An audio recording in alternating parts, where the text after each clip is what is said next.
everyone. Ma'at Hotep. It's good to see you all here, ready for this conversation. So, welcome to Ma'at Speaks. I am so happy to be here once again with everyone, with family, and just on this great Sunday. Just been kind of calm Sunday for me today, much needed rest. And tell me how you're doing, everyone in the chat. Just let me know how you're doing. So it's good to have everyone here.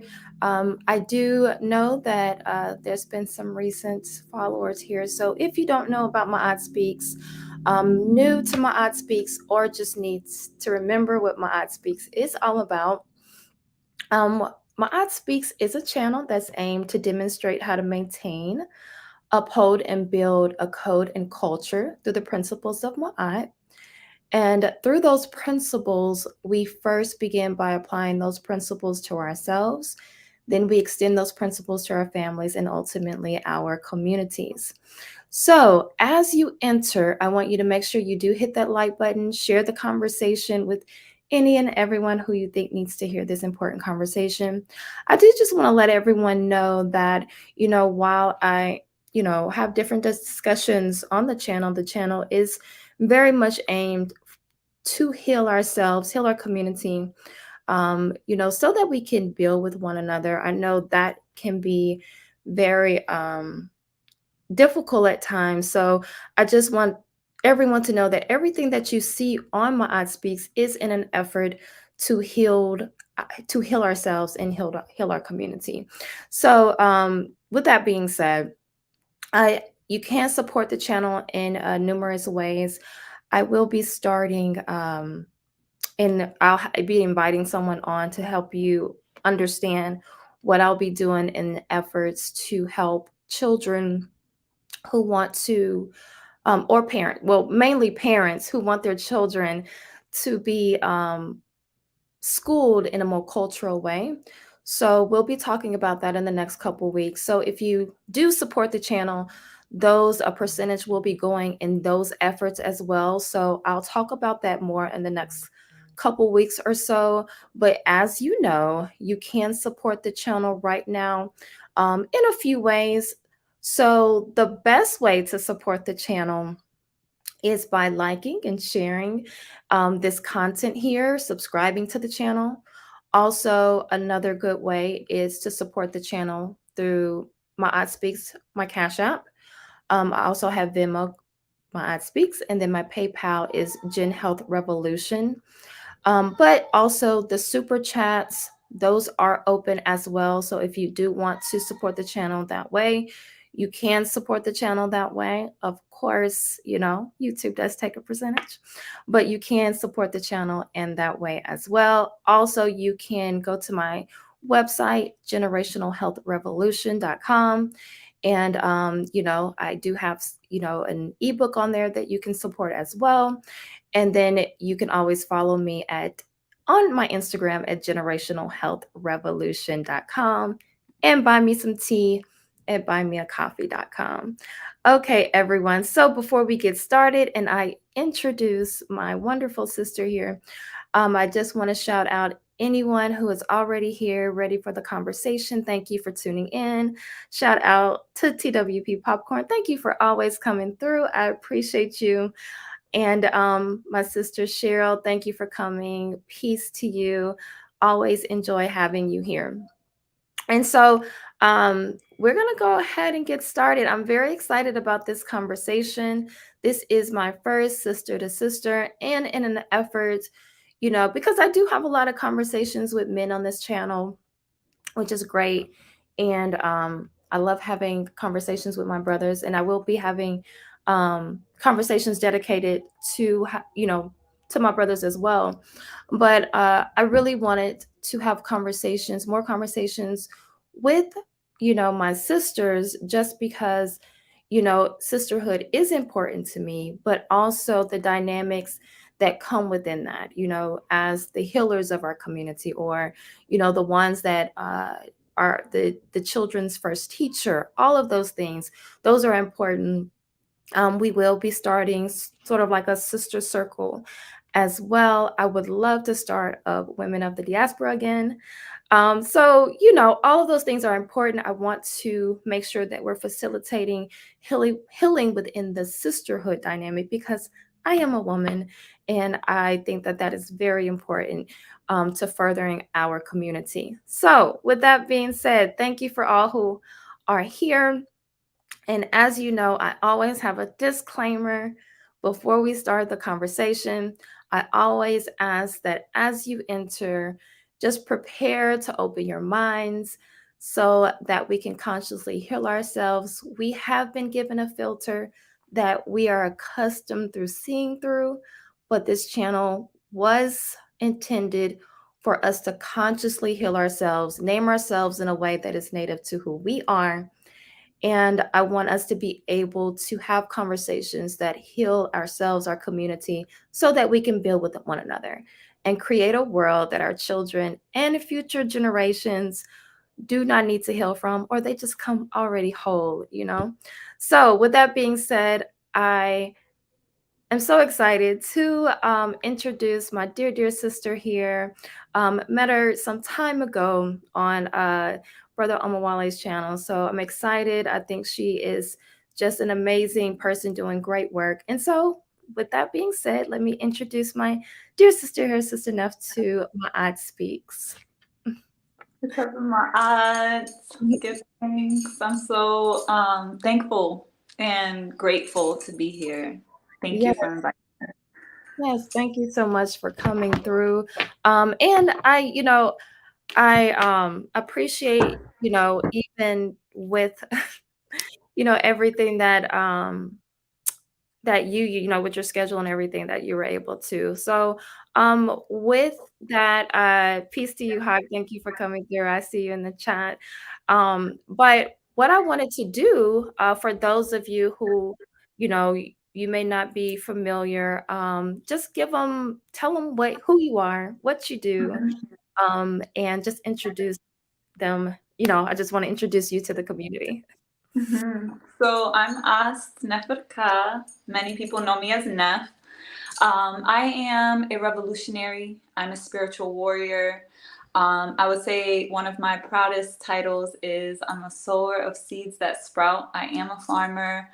Um, I'm the mother of Tehuti Ma'at, which is a revolutionary instrument and really a mission and life calling that I have the honor and privilege of carrying, the responsibility of birthing this system that really can allow us to create revolutionary institutions. Mhm. And what else? I'm a multidimensional healing artist. I'm a singer, a songwriting. I'm really fundamentally shifting gears into focusing my energy on using sound and song as my primary tool of delivery. So that's something that I'm really proudly wielding. So you see my little guitar over here. Okay. Um, so yeah, I mean, I guess that would be me in a car show. Okay. Okay. So I'm a woman, a daughter, a sister, a mother of many, although I have not given birth yet in Mhm. this life. So yeah, that's a little bit about me. Okay. Thank So you. I am here. I can also say I'm here in Cabo Verde. Mhm. I have been community organizing. I was mainly based in Brooklyn, New York for about 9 years. Prior to that, I was raised in Boston. Both of my parents are from this tiny island that I'm living on right now, which is called Fogo in the Okay. archipelago of the occupied territory we know as Cabo Verde. Some people know that as Cape Verde. They're a group of islands on the west coast of Africa, very close to Senegal. Mhm. And that's where I'm at right now, currently preparing for the rain season so that we can start sowing the land here. So, yeah. Okay. So do you come back and forth, or are you mainly there? I've been mainly here I was here for 3 years without going back. Okay. But I actually just made a journey to the divided states not too long ago. So I was there for a number of moons and now I'm back for the rain season. So my intention is I do see, the ancestors really guiding me to do more traveling. Mhm. So for the most part, I want to be rooted here, at least rhythmically, for our rain season so that I can sow the land and continue to cultivate my shrine here.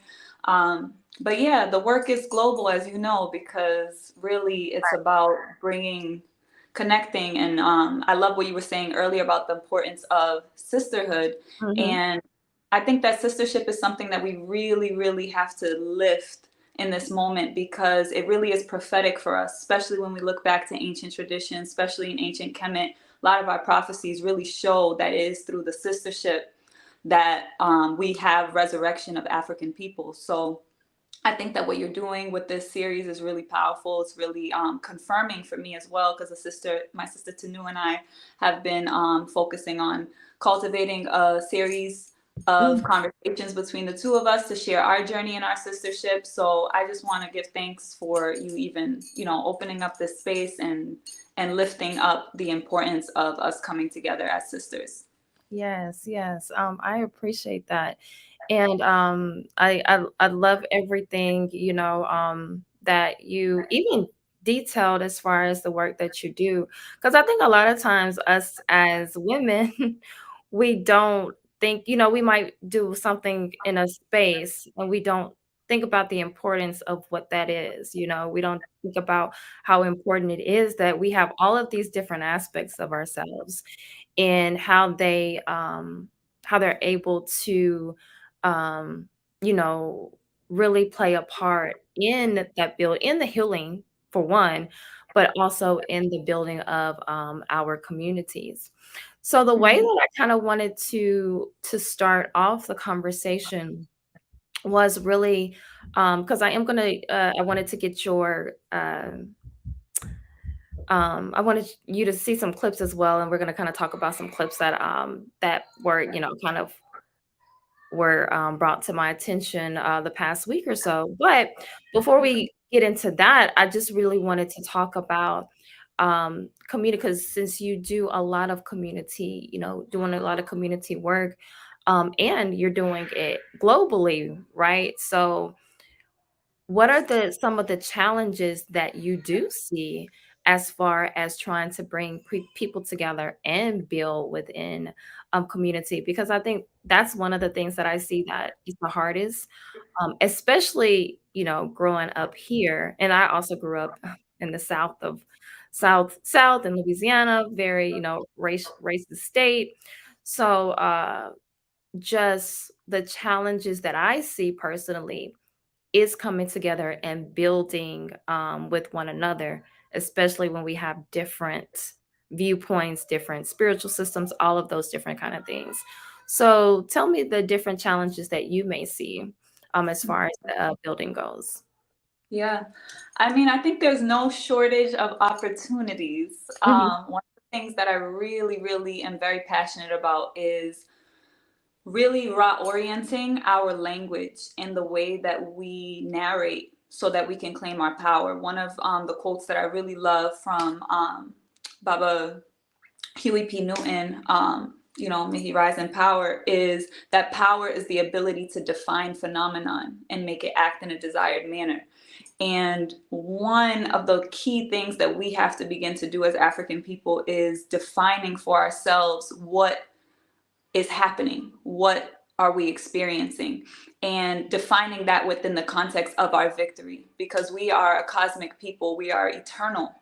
And that's one of the things that has been stripped of us in the way that our humanity was stripped.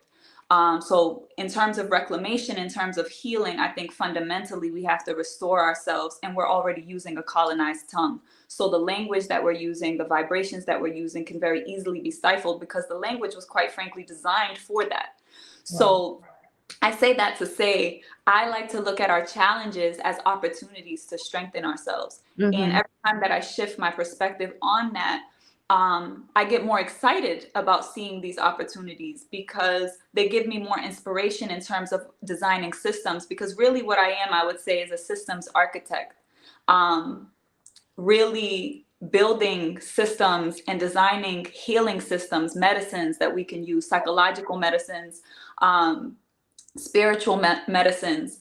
And I think that one of the key issues that we do have, um, that presents itself as an opportunity for us to heal, Mhm. and to learn from, because one of the things that I think is really significant about all of the challenges that we face is that they really are to instruct us on how to build a system that expands beyond where we were before, Right. right? Because we had our golden age, we're coming back around and we're going to come back around. But our Mm, goal is not to go back to where we were ancestrally. Our goal is to expand beyond that. So we mhm. have to learn from this. We have to learn from the European. We have to learn from the nature that got us here, right? The cold, the ice, all of that is still, there's still aspects of nature. So one of the key Eurocentric tendencies that we have is that divisive, dichotomizing tendency to split everything and to see the difference in everything. Mhm. And that presents itself as an opportunity for us because we are also in the age of Hapi, or what we know from the Greek as Aquarius. Mhm. And the way that that energy presents itself is actually through distinction. So Mhm. you see the unique difference in each thing, but there's an overarching responsibility to the collective within that energy.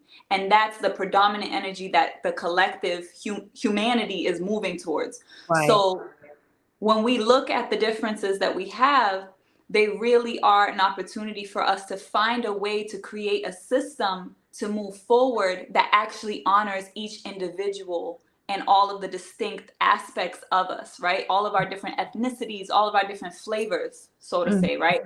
It's boring to go into a garden and it's all one flower, one plant, right? Right. It's boring to go into. So the thing is, we have to be creative in our approach to how we unify.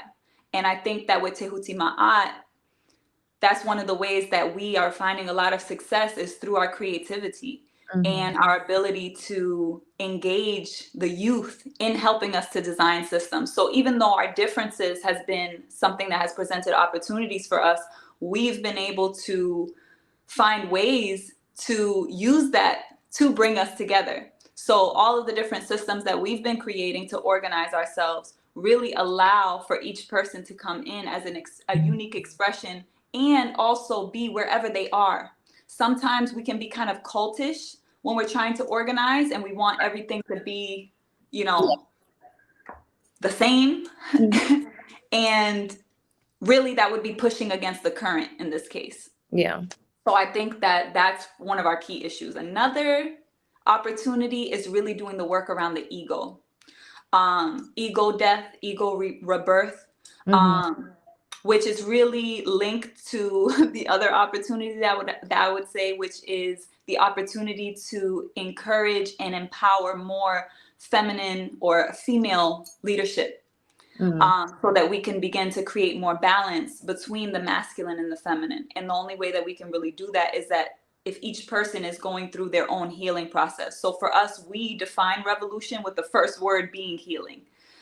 So healing is essential, fundamental to organizing and connecting people. So the healing work addresses the ego issue. The healing work addresses the misogynistic tendencies and a lot of the other, which really all of these opportunities have really come from our domestication Yeah. into this Eurocentric, paradigm. So, technically, I feel like it all comes from that same toxic root.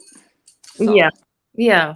I mean, you made a lot of great points. The first when you were talking about the language, because I'm very big on very big on language and how we use the language. And, even just looking at the origin of language, the etymology and things like that. So a lot of times I understand, because I tell people, yes, I understand we have to navigate the English language, but there are certain things that you can still, and I love how you you attempt to do that, right? Like adding or just reworking the words and things like that because of the frequency of the words, of the frequency of language and what that presents. So a lot of times even continuing to use the same language or the same words and not understanding what that frequency does to you mentally, but also, on a spiritual level, right? Um, Mhm. and but then even talking about the healing aspect, because to me big one, because of, can there be healing, right? Can we build community before the healing, you know? And I think a lot of times we talk about doing these things simultaneously, but a lot of times, I believe that people are unable to even connect, or it's difficult to connect. For example, like us having this conversation, and there are some, because of healing, we might, or other sisters might see us as some people, someone we can't work with because we haven't healed that within us, right? So why should I be able to trust you? Or those types of things can be present themselves. And I love that you call these things opportunities, right? Instead of kind of putting that negative aspect on it. But within that, with the healing work, do you see, is it something that we can do simultaneously, or is it something that, you have to go in and do? Because I'll say this, right? Like in my relationship, there was things that I did because I needed to heal. And so, yes, I did have I have a husband who allowed that space to heal, but that's not as necessarily fair, right? To say that I'm gonna heal inside this relationship, as opposed to come into the relationship, already in a certain space where you're not kind of, um, damaging the relationship, right? So I think a lot of times with community efforts, the same kind of applies. You come into the community, and when you're in the community and that toxicity exists within just one person, it can feed into the efforts of the community, right? So and this is a conversation that I want to just have, and kind of like think these things through, because a lot of times it's just hard for us to get the momentum to actually work through some of these things, because there are so many different people. And I think as long as we're on this plane, especially as long as, I think a lot of people say when they leave, right? Like they leave, and I like you call it the divided states. Mhm. When they leave, there's a you have a different, perspective. You don't have that energy that is present here. So I think that is also important as well, to understand that, because I know a lot of people who are living overseas says, sometimes you just have to get away from all of that. But I think that the conversation that I just kind of like want to go, kind of like navigate right now, is, can we have a community? Can we build with one another when so many of us still need healing? So I know there's people who understand that we need healing, right? Then there's people who don't know, you know?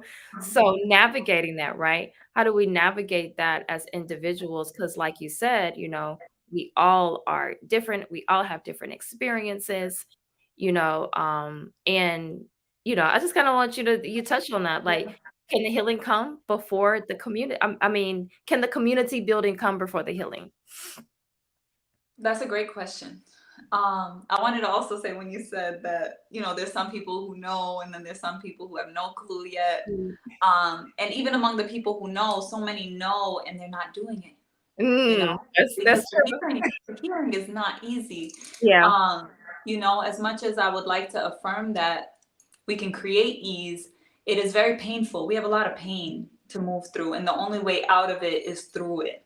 And a lot of people trying to go around it, trying to transcend it, trying to like not do that work, not go through the pain. Mhm. And really, the only way is through the pain.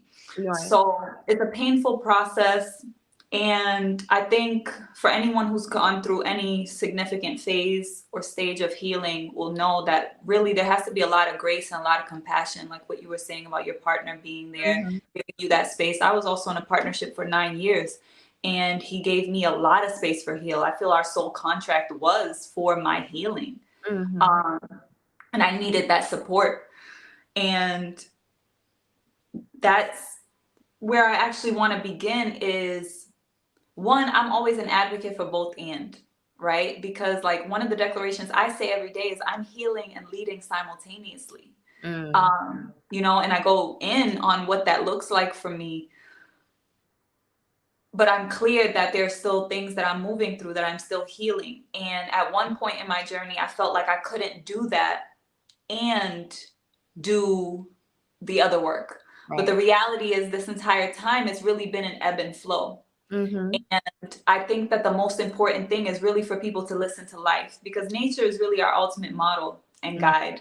So the same way we inhale and we exhale is the same way we need to go through these stages. And it's the same way that the universe just allows for the natural like rhythm to move through our lives. If we pay attention, we'll Mm-hmm. see that we have moments of solitude and we have moments where we're pulled out of ourselves if we're in tune. Right. Many of us are trying to escape ourselves, so we focus so much outside of ourselves. So we Yeah. want to do all this work and we want to do all these things without doing the healing. And that is an absolute no-no. Both Mm. have to be happening. Whether they're happening at the same time or not, to me, in the context of eternity, is irrelevant, because really everything is happening right now.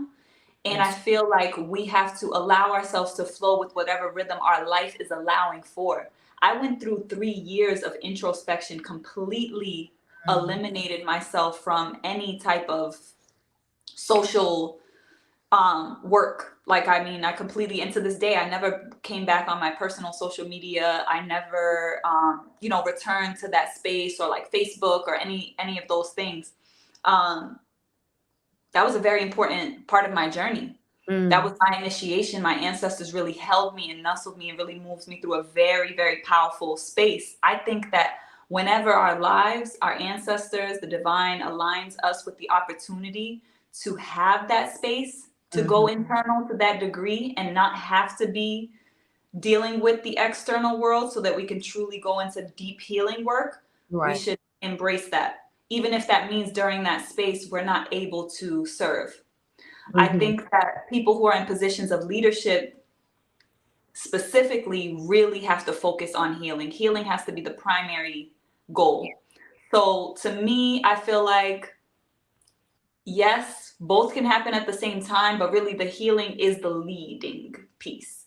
Mm-hmm. Because, like, I think you elicited to the fact that like the toxicity that we have is going to express itself. Right. Now, the point is like universal law, right? Tehuti is universal law. The reality is you're going to resonate with whatever and wherever you're at. So ultimately, you're going to attract reflections of you. So as you're doing the healing work, you're going to end up confronting or embracing situations and circumstances that really force you to see where you need to heal. So I Mm-hmm. think that that's the benefit of also doing the external work. Like when I was really immersed within, it was very difficult for me. I think I've spent like, I would say it's been maybe over a year, over a revolution of coming back out to integrate into the world and use my voice again and feel confident in that and be able to show up in this way again. Because once you go in all the way, it's really difficult to now navigate both. So that integration process is something that, was really difficult for me. So Mm-hmm. I feel like if you're able to do it rhythmically and you have like a flow, like Mm-hmm. I like to tell people to follow the moon cycles or just different rhythms of nature. You could do it seasonally, take the space to retreat Yeah. seasonally and do your internal work. Or if you're going to do your internal work every moon cycle and you really go in and you deal with your traumas and your pains, or in relationships, and that's when you're, honoring the different energy cycles and using that to guide you in terms of when you do your healing work with your partner. I think there's a lot of ways that we can do it rhythmically, aligned with nature. So that's what I think is really supportive. For us, for Tehuti Ma'at, the work is the healing. So that's the beautiful thing about our methodology and the way that we're doing things. So whether it's the community garden work, organic food for the people, like that all of that work is healing. Connecting with nature is healing. It's healing us cognitively. It's healing us spiritually. It's healing us through connecting with growing nourishment. detoxifying our bodies with the food. So that's the beautiful thing about it. I think that that's really, to me, the sweet spot is Yeah. to make the work healing. I think we need to build economies around healing so that our economics is Mm, also supporting our healing. I think that's the most intelligent way that we can move forward, because the healing is essential for us to move forward with anything else. that's very true. Hmm.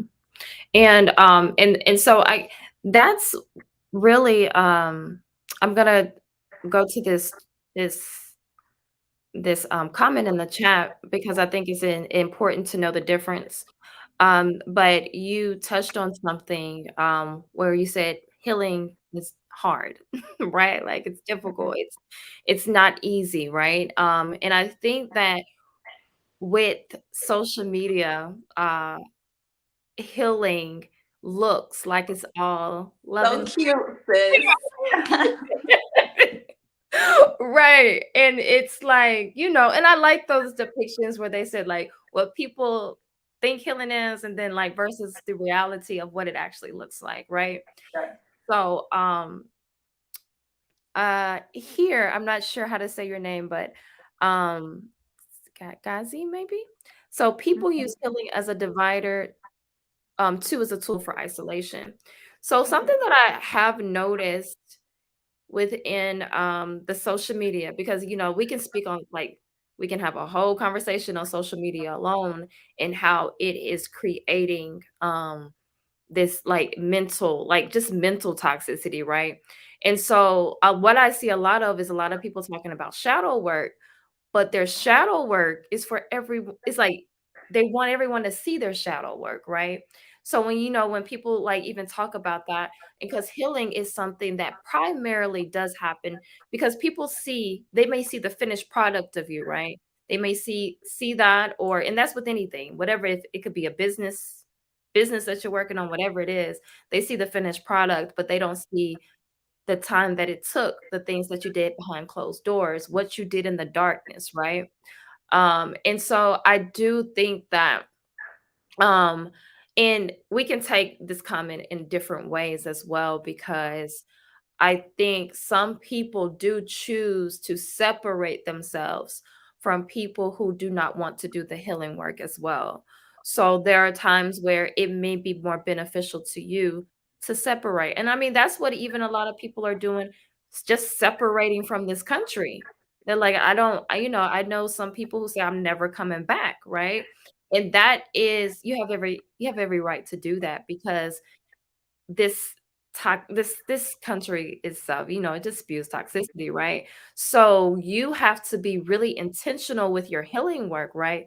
And I love that you brought in the different aspects of healing because a lot of times when we think of healing, we only think of it in this I'm sitting with my legs crossed and I'm meditating. But we're also the healing work is also happening with the foods that you eat, right? Or if you just decide not to eat foods, fast, it goes into what you say to yourself repeatedly. It's so many different levels of healing. And I like how you even talked about how you're, coming back to the music and things like that because that's part of it. Because the music was also a part of our disconnect. The music that we grew up on and listened to, that was very much part of it. So us as healers, we have to bring back the frequency and the music and the words and the instruments that are a part of who we truly are and facilitate that. But I just what do you think about this comment right here? Yeah. First, I want to shout out my sister Danny Ghazi because Okay. that's that comment. She's also a member of the Tehuti Ma'at militia, so shout out to Okay. her and everyone else in Brooklyn. Um, yeah, I think that the most important thing for us to talk about first is really what is the purpose? Mhm. Why? Healing, why? Mhm. Revolution, why? Because we don't be talking about the same thing. And Mhm. one thing that I like to really make sure is clear to people is that Tehuti Ma'at is a revolutionary ideology.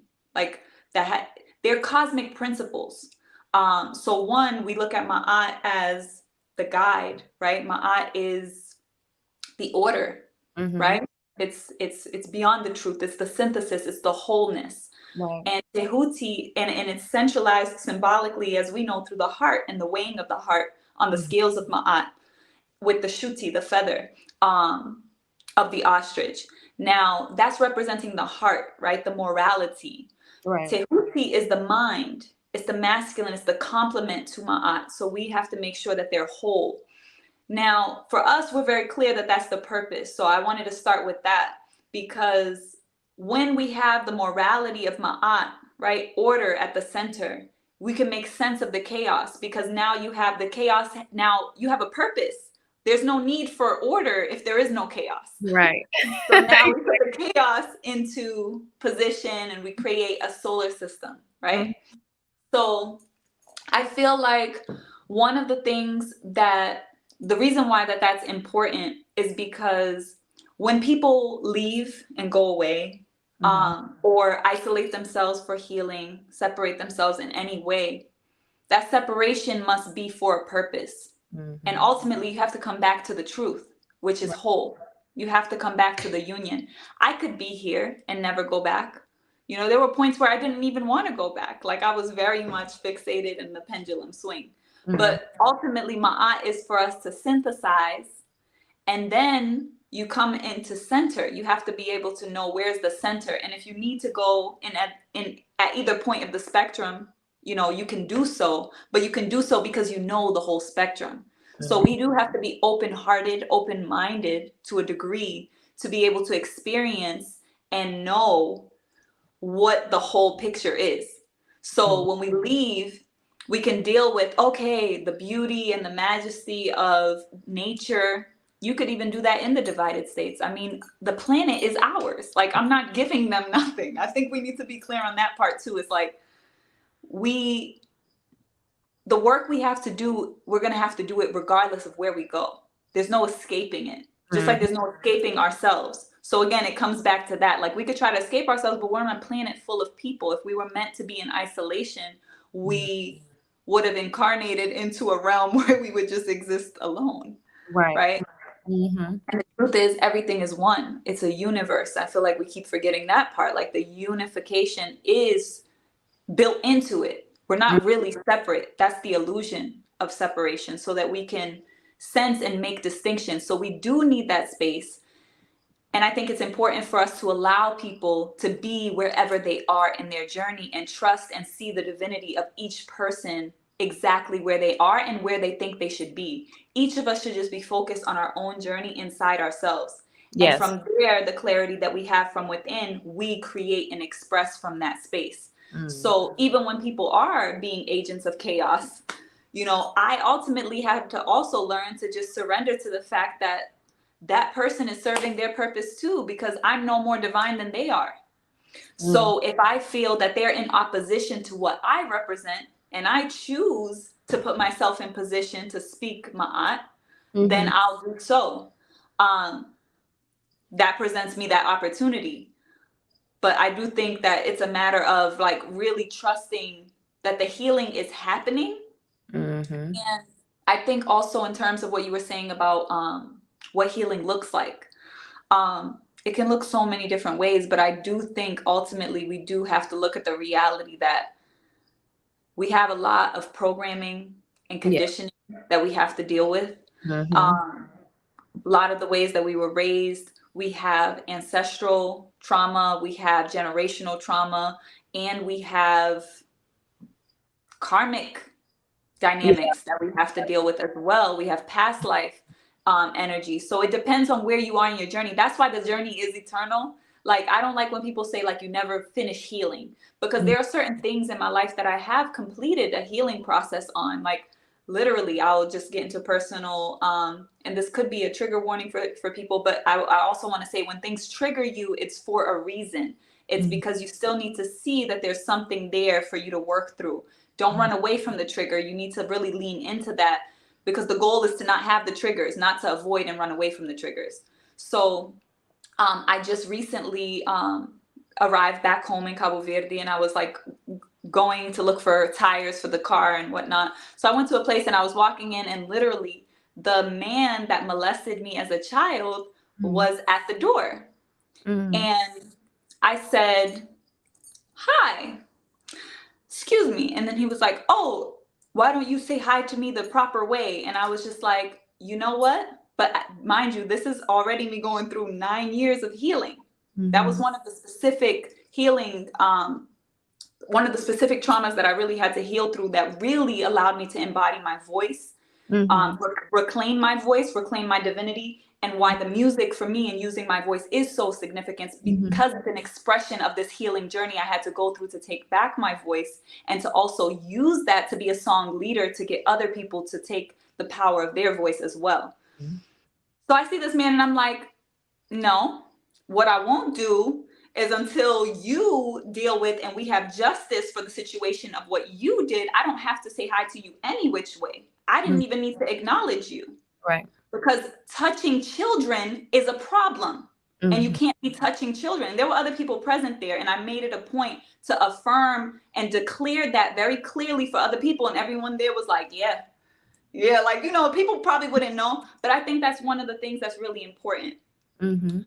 is to recognize that you do get to a point of power where you can heal something and be complete with it. And I only recognize that, I swear to you, the moment that I realized that was when I was in 2017. My partner and I, we climbed up the volcano. So the island that I live on is a volcanic island. Mhm. And there's a volcano here. It's an active volcano. It last erupted in 2014 their time. And we were climbing up the volcano, and I remember, like, it's this journey, right? It's not like a volcano with the path. It's like Mhm. you're climbing a mountain and you turn around and you're like above the clouds and it's this view and it's just so majestic and it's like, you take in the air and then you turn around to keep going. And I had Mhm. this moment of meditation because you're just walking. It was like it took us 3 hours and 3 minutes to get to the top. And I remember at one point just taking in the energy, and I took in the view, and I just in my meditations was like, do we ever get there? Like, do we ever finish healing? Like, Mm. damn, like, it's just, I feel like every time, because I went through so many phases, specifically with just the molestation, I Mhm. went through so many phases of healing that, like, the phase of bringing it to my family, the phase of, like, there were so many different aspects of it. The Mhm. phase of seeing him for the first time and addressing him and getting him kicked out of the house and, like, all these Mhm. different things. And I just remember turning back around, like, in that, like, kind of frustration and just, like, curiosity of, like, damn, like, do we really just have to, like, keep healing the same damn thing over and over? Right. Right. I turned around, and the next step that I was taking up the volcano, his name was literally etched into the rock Wow. as I was stepping over it. Wow. And that to me was a sign from the Mhm. divine, like the answer. And it was Mm. like, you just walked right over it. So that's why I shared with you, like, how it felt to, like, see him again, because I wasn't, there was so many different phases in that journey where I wasn't Mhm. complete with that healing process, Yeah. where it would have triggered me. It would have, like, Mhm. created a whole different energy for me. It would have shifted me energetically. And I Mhm. left in that moment, if anything, feeling more empowered because, one, being able to expose and shine a light on who this man is, Mhm. you know? So I think it's important for people to also know that, like, healing is a process, yes. There's Mhm. always going to be more. Like, I think the more that I've healed, since I've healed a lot of my personal trauma that I experienced in this life, Mhm. now I've been going into, like, past life trauma and Mm. recognizing why I attracted and why my soul called in certain experiences in this life because of my experience in the past life. Mhm. Um, so I think there's always, yeah, there's more, Yeah. right? That's Yeah. why Because I we was come gonna here. ask, and that was thank you for sharing that because that's extremely powerful. But there was a sister who said, she said, as long as we are on this plane, that we are always healing, right? Like, so do you believe, and that's the thing, because kind of like what you said, we there's a lot of things that we're healing from, right? Like, so we are healing from things within our own traumas, from a lot of us healing from childhood traumas, but then also healing from, like you said, the karmic cycles, right? So do you believe that that is something that we're just, as long as we're on this plane of existence, we're always healing from something? Yeah, I do think that's why we come here. I Okay. think a lot of us don't remember Mhm. why we chose to come here on a soul level, but I think the more that we heal, like the density of the physical lifetime traumas Mhm. and experiences, Yeah. whether that's sexual abuse or, Mhm. I mean, there's so many other things. Like, you know, my grandfather was murdered in front of me when I was 4 years old. That was a specific trauma that I had to heal through and had a completely Mhm. different energy signature to it. Mhm. You know, the violence that we experience and normalize Mhm. in our, I'll say, neighborhoods to be cultivated into communities, right? That trauma is even more to me subtle because we've normalized it. And then you see how the music just kind of like Mhm. perpetuates it. And Yeah. it's a very deep rooted trauma because it attacks our humanity at the very essence because the way it devalues life, Mhm. right? So I feel like this realm in itself, the earth, right, these physical bodies, our humanity, is an expression of a very dynamic energy signature in our solar system alone, never mind the whole universe. Right. There's so many, there's galaxies and galaxies of many, many solar systems. Like, we incarnated here into this realm in this time, this Mhm. moment. I think that that's the most significant thing. Because if you even think about just a couple generations back, if we had incarnated into a different generation, those of us who have incarnated into this lifetime right now chose to come at a very specific Right. moment of Mhm. change, a very significant fundamental shift happening on this planet.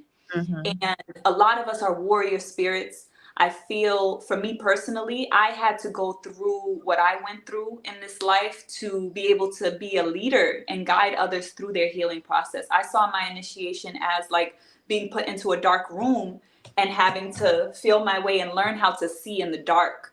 So Yeah. now, as other people come in, because I've birthed the light from within me, from within that darkness, I can be a beacon of light for others. And, you know, but we're all here for different things, you know, Mhm. different purpose size. So it's a matter of like that knowledge of self and being able to know. So I feel like the higher you raise your frequency, the more you're able to tune yourself to more clarity, more knowledge on what's beyond this life. So Mhm. for me, I have that degree of clarity. I also honor the fact that a lot of things are sacred. Like, for some people, I can express certain things and I know it would just be like, you know, there would be people who think I'm crazy for expressing certain things that I know. So I think it's a matter of honoring people's journeys, and ultimately you got to know why you're here in this body in this life. And if your whole journey is to figure that out, then great. That's what you got to do. Yeah. I'm thankful that I've already figured that out, and now I'm doing healing on a deeper level. I feel like just a more cosmic level Yeah. for my energy. Mhm. Yeah. Yeah.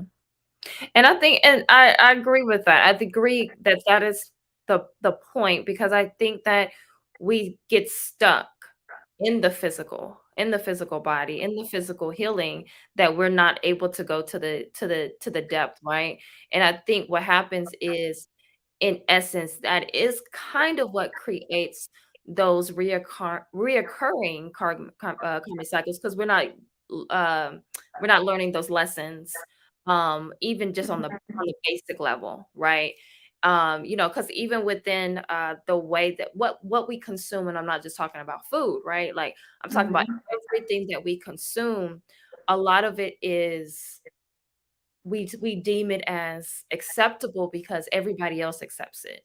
So when we kind of, and so then we're not able to go deeper or even think about detaching from those things, because everybody's a conversation I was having a few weeks ago, and someone said, well, toxicity is all around us, so you kind of have to like engage with it because it's just all around you. And it's one of those things where it's, for you can be, and I've been in situations where there are toxic things around me, but that doesn't mean you have to engage with the toxicity, right? You Mhm. can go within, and you can choose to completely separate it, but there are times that you're going to be around those toxic things, and you can decide how to navigate navigate within those things that are toxic, right? Because there's some things you can't get away from. I don't like a lot of fear mongering that people do. So There's some things that are like fear mongering where people are like, you can't control the foods you eat. All of it's toxic, right? Or the air you breathe, all of it's toxic, right? So those are things that it's hard it can be difficult because yes, those things that are toxic exist, but what can I do for myself that is going to help with that? You know, what Yeah. can I consume? What can I eat? What can I, all of those things that is going to help me with breathing better and, engaging with my environment better, right? Mm-hmm. Yeah, So, because that's an excuse yeah. to not be accountable Mhm. to the change that we have to create. We're Right. the ones. We're the ones we've been waiting for, actually. If you've been Right. waiting for someone, I'm going to say that right now. Like, we got work to do. Mhm. So, yeah, because I used to hear that from people, like with the farming and stuff, especially in the city, like in the middle of the hood trying to grow food. It's like, but the rain is acid rain. And it's like, okay, and you're eating fucking poison. Right. So, you get what I'm saying? So it's like to a certain extent, it's like we can't be that hopeless. You Mhm. know, we really have to have hope and we have to move knowing that our energy has power as well. You could Yes. pray over your food and bless your food if you're in a situation where you have to eat that food. But if you have options and you can Mhm. maybe move out of convenience in Yes. order to raise the frequency of your food or maybe pay a little bit more to support a farmer Mhm. at a farmer's market that you know the practices in which they're growing the food that you're going to eat. Mhm. Those are sacrifices that I feel people have to learn to be willing to make and see the value of making that shift because of how it's going to change your energy disposition. It really will. You know, Mhm. the frequency of anything that we consume, the music, all of that stuff. And in many cases, we're better off not eating anything or not watching it. And you know, Yes. because that was a huge part of the process as well. Like one of the things that we have on Tehutima Academy is the Kepper Challenge, and that's Mhm. a 28-day plant-based challenge.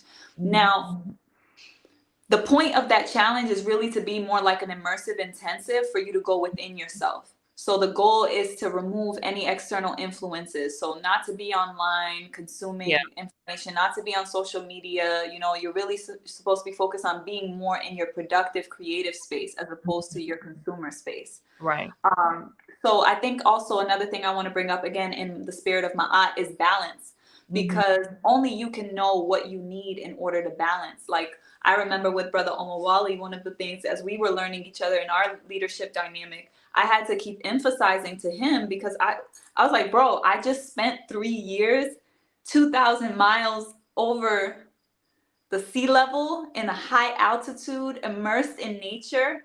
Like for me, what I need is to ground myself. What I need is to move into my ego. What you may need is the opposite. But what I need in order to find balance and get my feet on the ground is I need the other side of the scale. So Mhm. I feel like with people, you have to be aware because even like it's not all about being in the levity.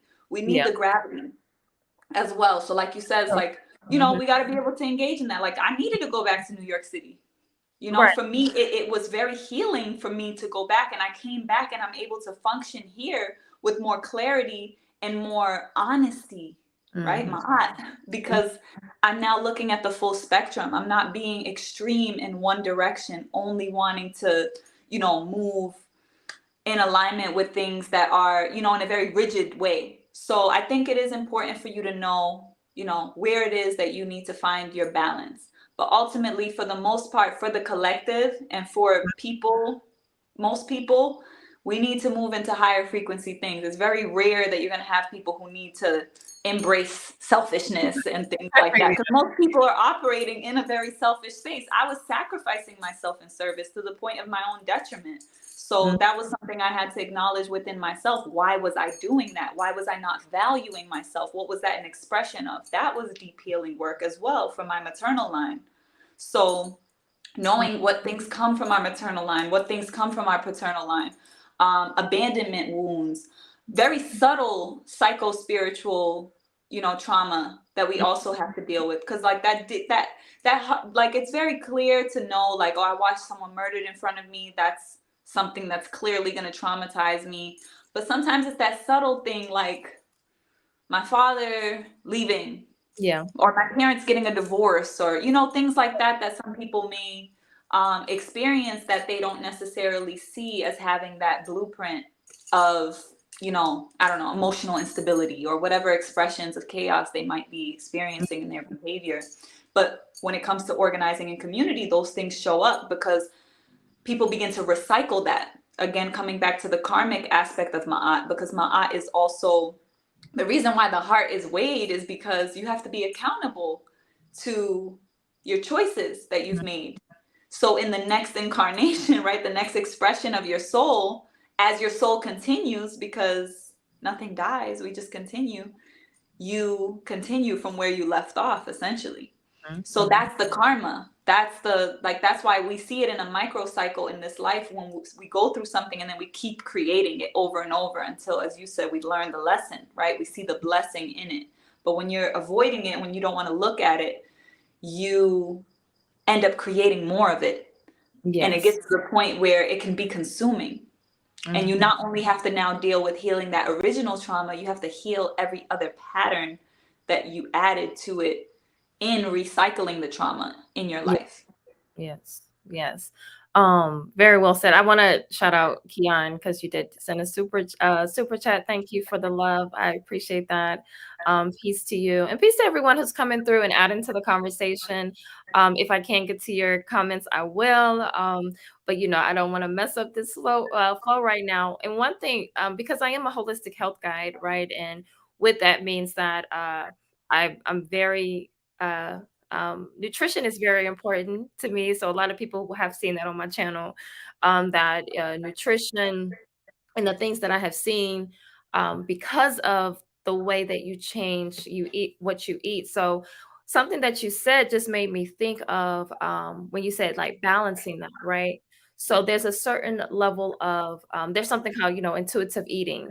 So a lot of times, because I'm a holistic health guide, I go to nutrition because that kind of helps me relate to certain things. But intuitive eating is just basically when you know what your body needs, right? But you can't do that if you've been absorbing toxicity the whole time. So you can't go to intuitive eating, right? If you have been constantly eating junk.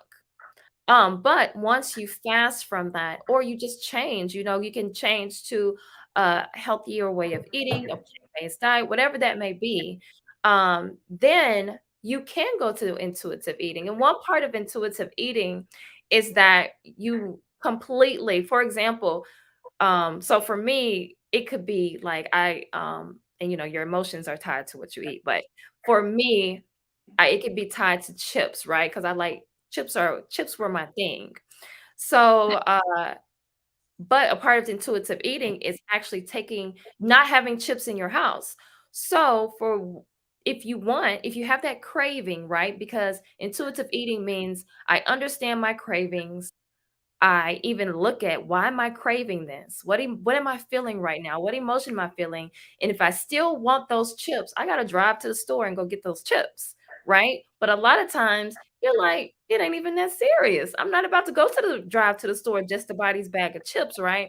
So that's a part of the intuitive eating, which is also very much tied to what we look at as healing, because just like you said, I needed to go back to New York City. But there are some people who will rest in that, right? They will rest in just staying in a place, right, that they deem as toxic, and not necessarily honoring when they need to move, or when they Mhm. need to go to the next phase or the next place. Like, spiritually, you could be being called to actually move to another place, but you're in that quote unquote comfort. I never really think that the comfort zone is actually very comfortable. We've just gotten used to it, right? Like, we've gotten so used to it that we think it's comfortable. Mhm. And then actually being able to go within and saying, okay, it is time to move. But you have to be able to detach from all of these outside sources intuitively, right? In order to know that that is the right move.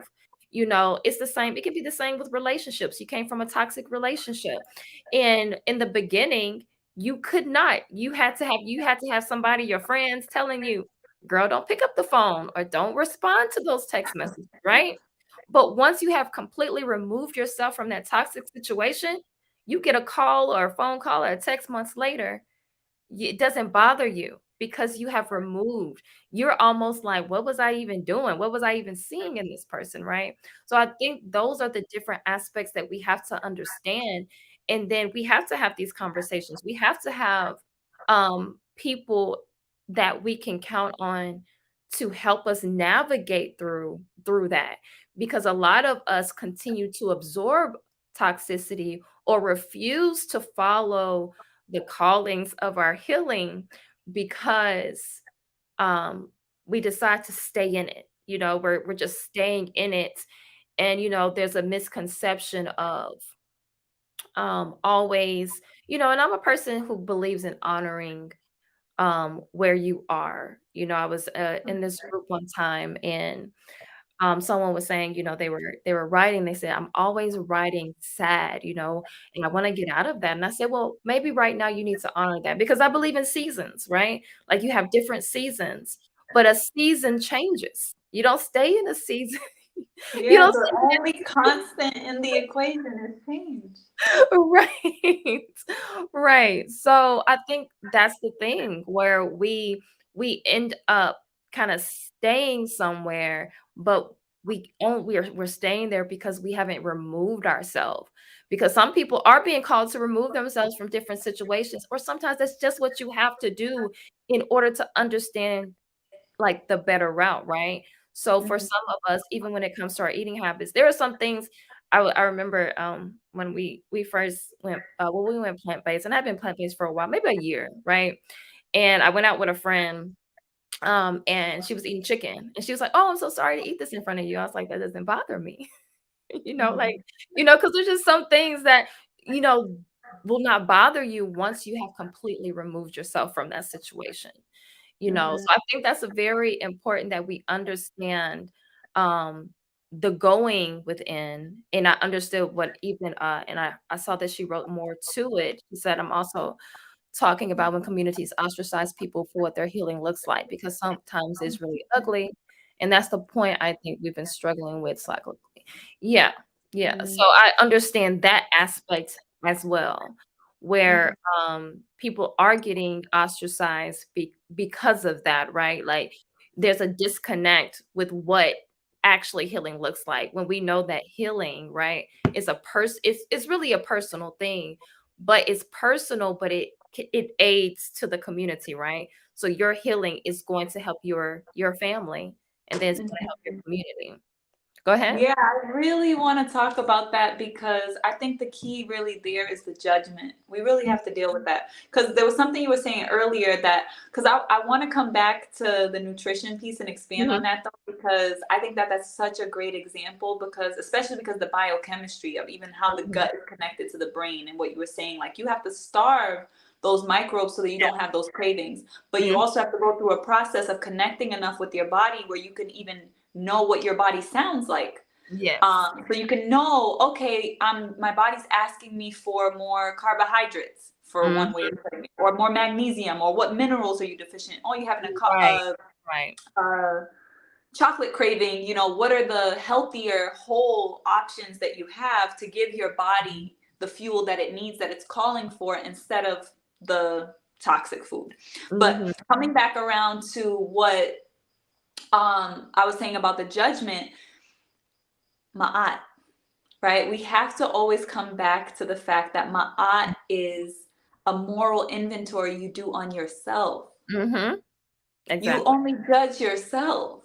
But the Right. thing is, to even look at someone else's journey and say that's ugly, that's a judgment in the sense, like, who are you to say that that's ugly, and what standard are you basing that on? Mhm. You know Mhm. what I mean? So I feel like the problem is sometimes we're looking at other people's lives in the context of our life, and that person's not living our life. That person's living their own life in their own circumstances. The reason why we cannot judge them is because the only thing that you can be judged is something that you can see in full, something Mhm. that's complete. So you can actually synthesize and see what's going on. You can't even judge your own life, really, because you're still living. Your life can only really be judged when it's complete.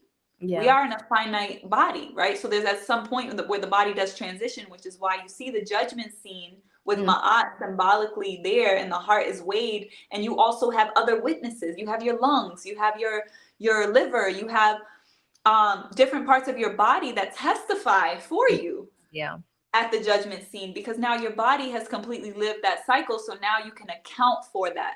So when we're looking at other people's story and their journey, like, unless that person has died and you can really make an account of their entire life, you really are not in a position to judge. Judgment has its place, yes, but I think the way that we judge other people is something we're really going to have to contend with, because it's like a boomerang. The Mm-hmm. moment you put that judgment out, that's just coming right back. Mm-hmm. And Yeah. trust and believe that that's how life works, because you will literally have to answer for that same judgment, and you'll be put in that same position as that person, only to create compassion within you that you Mm, didn't have when you judged the person to begin with. That's a mm. huge part of the healing process as well, because our interrelational dynamics, right? That's the spiritual warfare that we Yes. engage.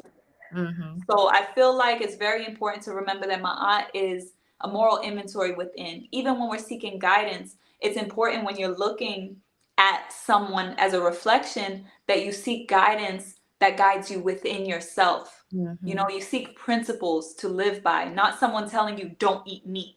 Mm-hmm. That's not necessarily proper guidance, because that's not teaching you to listen to your body. Yes. So what if your body is now telling you that you need to eat meat?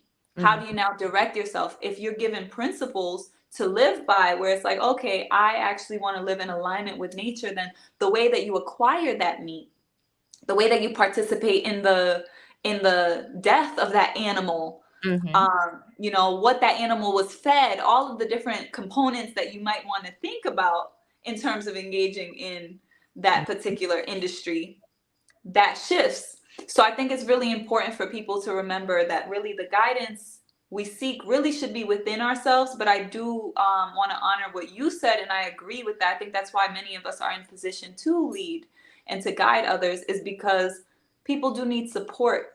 You know, Yeah. it's there are difficult stages in the process, and none of us, I couldn't get here alone. There's so many, too many people to name Yeah. in terms of why I'm able to show up today in the way that I am, because of so many people that supported me throughout my healing process and through the ugly expressions of that. Yes. And I really like that. And that's why even, when we first began the conversation, I was talking about the different aspects of self, right? And how we're able to express those things. Because we also understand that evolution of self, because what I looked like 10 years ago, right? And I'm not talking like physically, but just like what I was doing and, how I was deciding to work my gifts and things like that were just different, than what they look like now. And so also what happens is when you go through those changes, and and you go through those different cycles, a lot of people would judge that. They will say, "Why are you showing up like this now? When you were showing up way, in a very different space or a different place, 10 years ago, 15 years ago, whatever it may be." And so that is very important that we even understand that, because when you go through your own cycles, because a lot of people don't even, and that's another part of it, a lot of people don't allow for those cycles, right? We don't allow for us to change, because we think that it's better for us to stay where we are, stay in that same career, or stay in that same space, or stay in that same spiritual system, whatever it may be, right? And so then when you see those other people changing, and and going through their cycles, then a lot of times we do lean on, or we go to the judging, because we're like, why is that person doing that? That is not what they're supposed to be doing. When again, how can you say what that other person is supposed to be doing, right? And I that's think it helps to mask our fear. yes. Mm-hmm. Yeah, I think we're very intelligent, Yeah. especially people who are more like mentally, you know, their disposition is more air mental. Mm-hmm. Yeah. You can really like psych yourself into staying stuck. So it is very important to be aware of your own thoughts where they Yes. come from, and how you can even Oh, trick goodness, that's a yourself big into one. avoiding what you actually need to embrace. That's why I Mhm. think our relationships are so important, Yeah. especially our relationships um, that we didn't choose.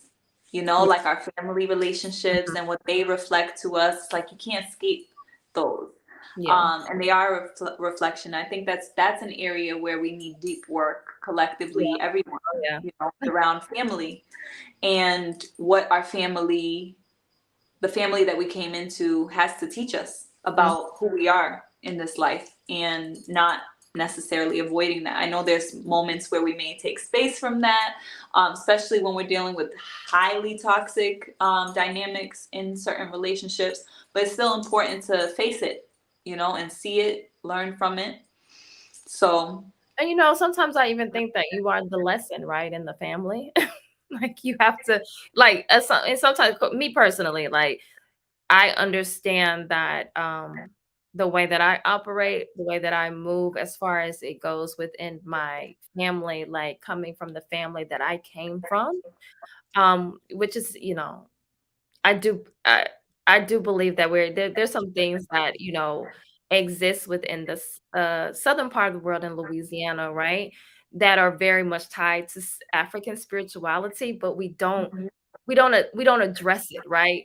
It's kind of like those things are very connected to African spirituality, but we don't call it that, right? It's just called like, "Oh, grandma and auntie, great aunt, they used to do those kind of things." But I'm looking at it and I'm like, "This is African spirituality all up in here," right? But mhm, I do know that for me, has been more of a weight. You have a weight on your shoulders because you are changing the trajectory of your family. You're mhm, changing the trajectory, like, your children are going to do things very much different than what you did, right? So, a lot of times, and I had to sit with that the other day where I'm like, it's like you're the lesson right now, right? You are teaching, even if they don't accept the teachings, right?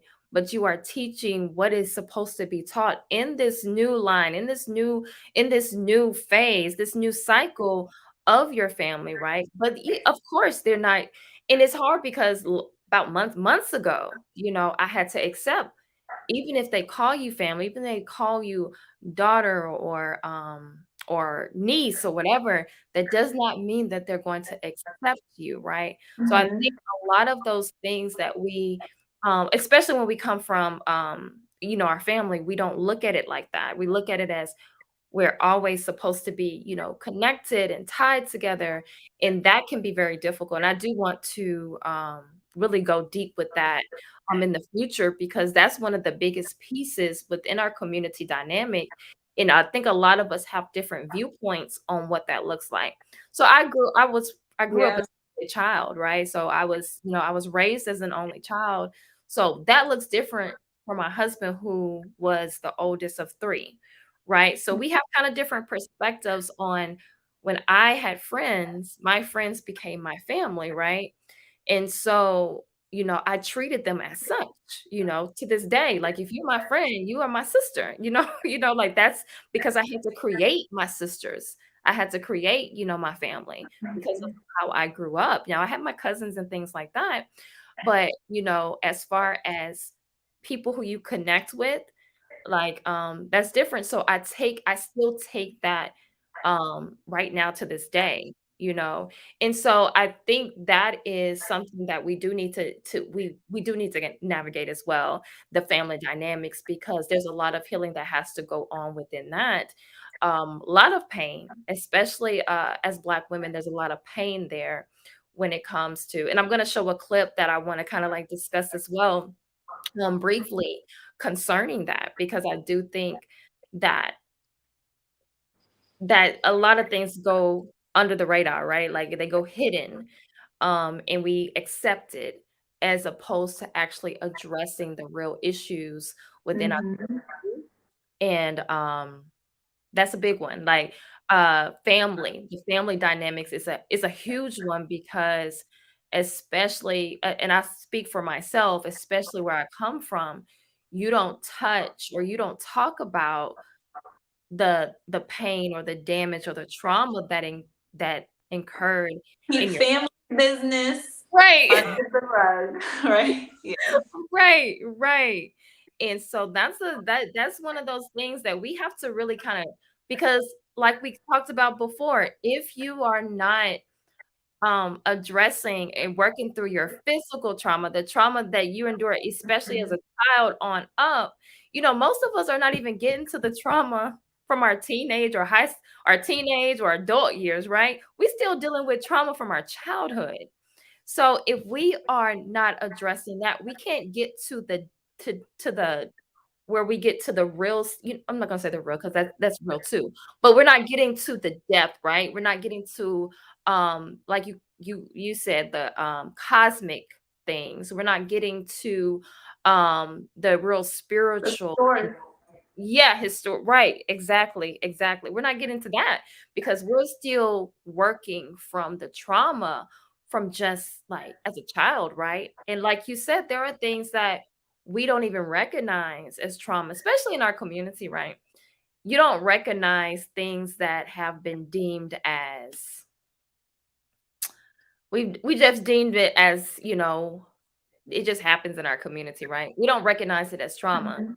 We We're just like desensitized to a lot of it. Yes. Mhm. And I wrote a post the other day about how desensitized we are to death and to murder, right? Even just this past situation that happened on the other I think it was last week with the 14-year-old killed the man who was abusing his mother, right?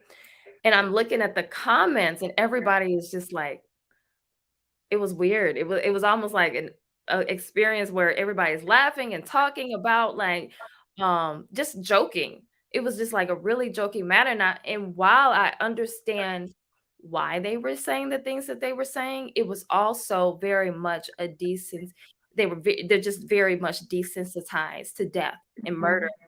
and not even Yeah, 'cause we're in a death affirming culture. And right. even when you were saying earlier, just to, water your wisdom, I feel like it takes a lot of courage to be on the life affirming side right now. It takes a Mhm. lot of courage because the whole narrative, the current like Yeah. of the culture Mhm. is death affirming. Yeah. So you're talking about going against the current and Mhm. creating a counter current. It takes a lot of courage. It takes a lot of strength to be that person in your family, Mhm. um, to be that light in general, especially just to be the odd one in any situation. It's always going to take a lot of courage. Mhm. So, and I also wanted to just say, before you moved into the clip, that it's really important for people to just take their time with their healing process. Like, Yeah. just listen to your life. Pay attention to what's coming up for you. Feel your emotions. Like, that's why we came to these bodies. That's why we came to this realm. We're living to feel. Mhm. That's the gift of this experience, is to feel. So when we numb ourselves and we try to escape the feeling, it's like, what's the point of even being here? Do we Yeah. really value life? And that's really what we have to look at a fundamental level, is how are we valuing our lives? How are we valuing life in general? The way we interact with nature or not, the ways that we're engaging in these different substances that um, desensitize us, really, whether it's these devices, the phones, Yeah. our stimulants, the coffees, and all the different things, they're Yeah. really shifting us out of, you know, the mundane experience that we Yeah. have lost value for. And Mhm. that's one of the key things we really need to look at. Mhm. Yes, yes. And that's and I mean that's very important. And I like when you talked about how you disconnected from all those things. And then when you disconnected, because I know some people, they go on like social media fast, which are good, but then they go right back into what they were doing. It's kind of like it's the same thing with food, right? You might have detoxed from or you might have done, like, let's say you did a juice fast, right? And then you just go back and you put everything back that you had already you detox from. You know it's toxic. You know it's not good, right? But you go back to it. So it's kind of like what you just said. You said not only did I leave it, I didn't go back to some of those things, right? I didn't go back to my personal page. I didn't go back to that because a lot of even personal pages, they hold a lot of, and everything is energy, right? So when you scrolling and you looking at other people's words and things like that, that has an effect on you. And if you It are has not, an effect on them.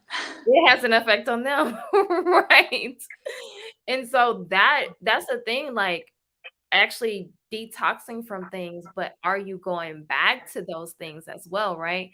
Um, after you actually detox from them.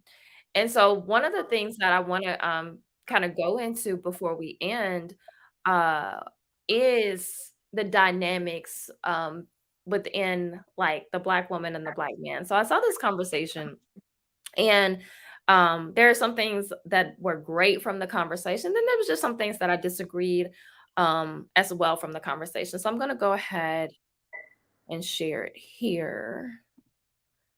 Um, all right, let's see. And you might have seen some of this already. Let's see.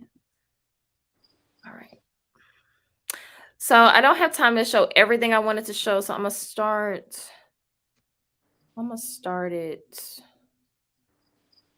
around. I'm gonna start it around here, just for time's sakes. Sometimes. All right. Let's see.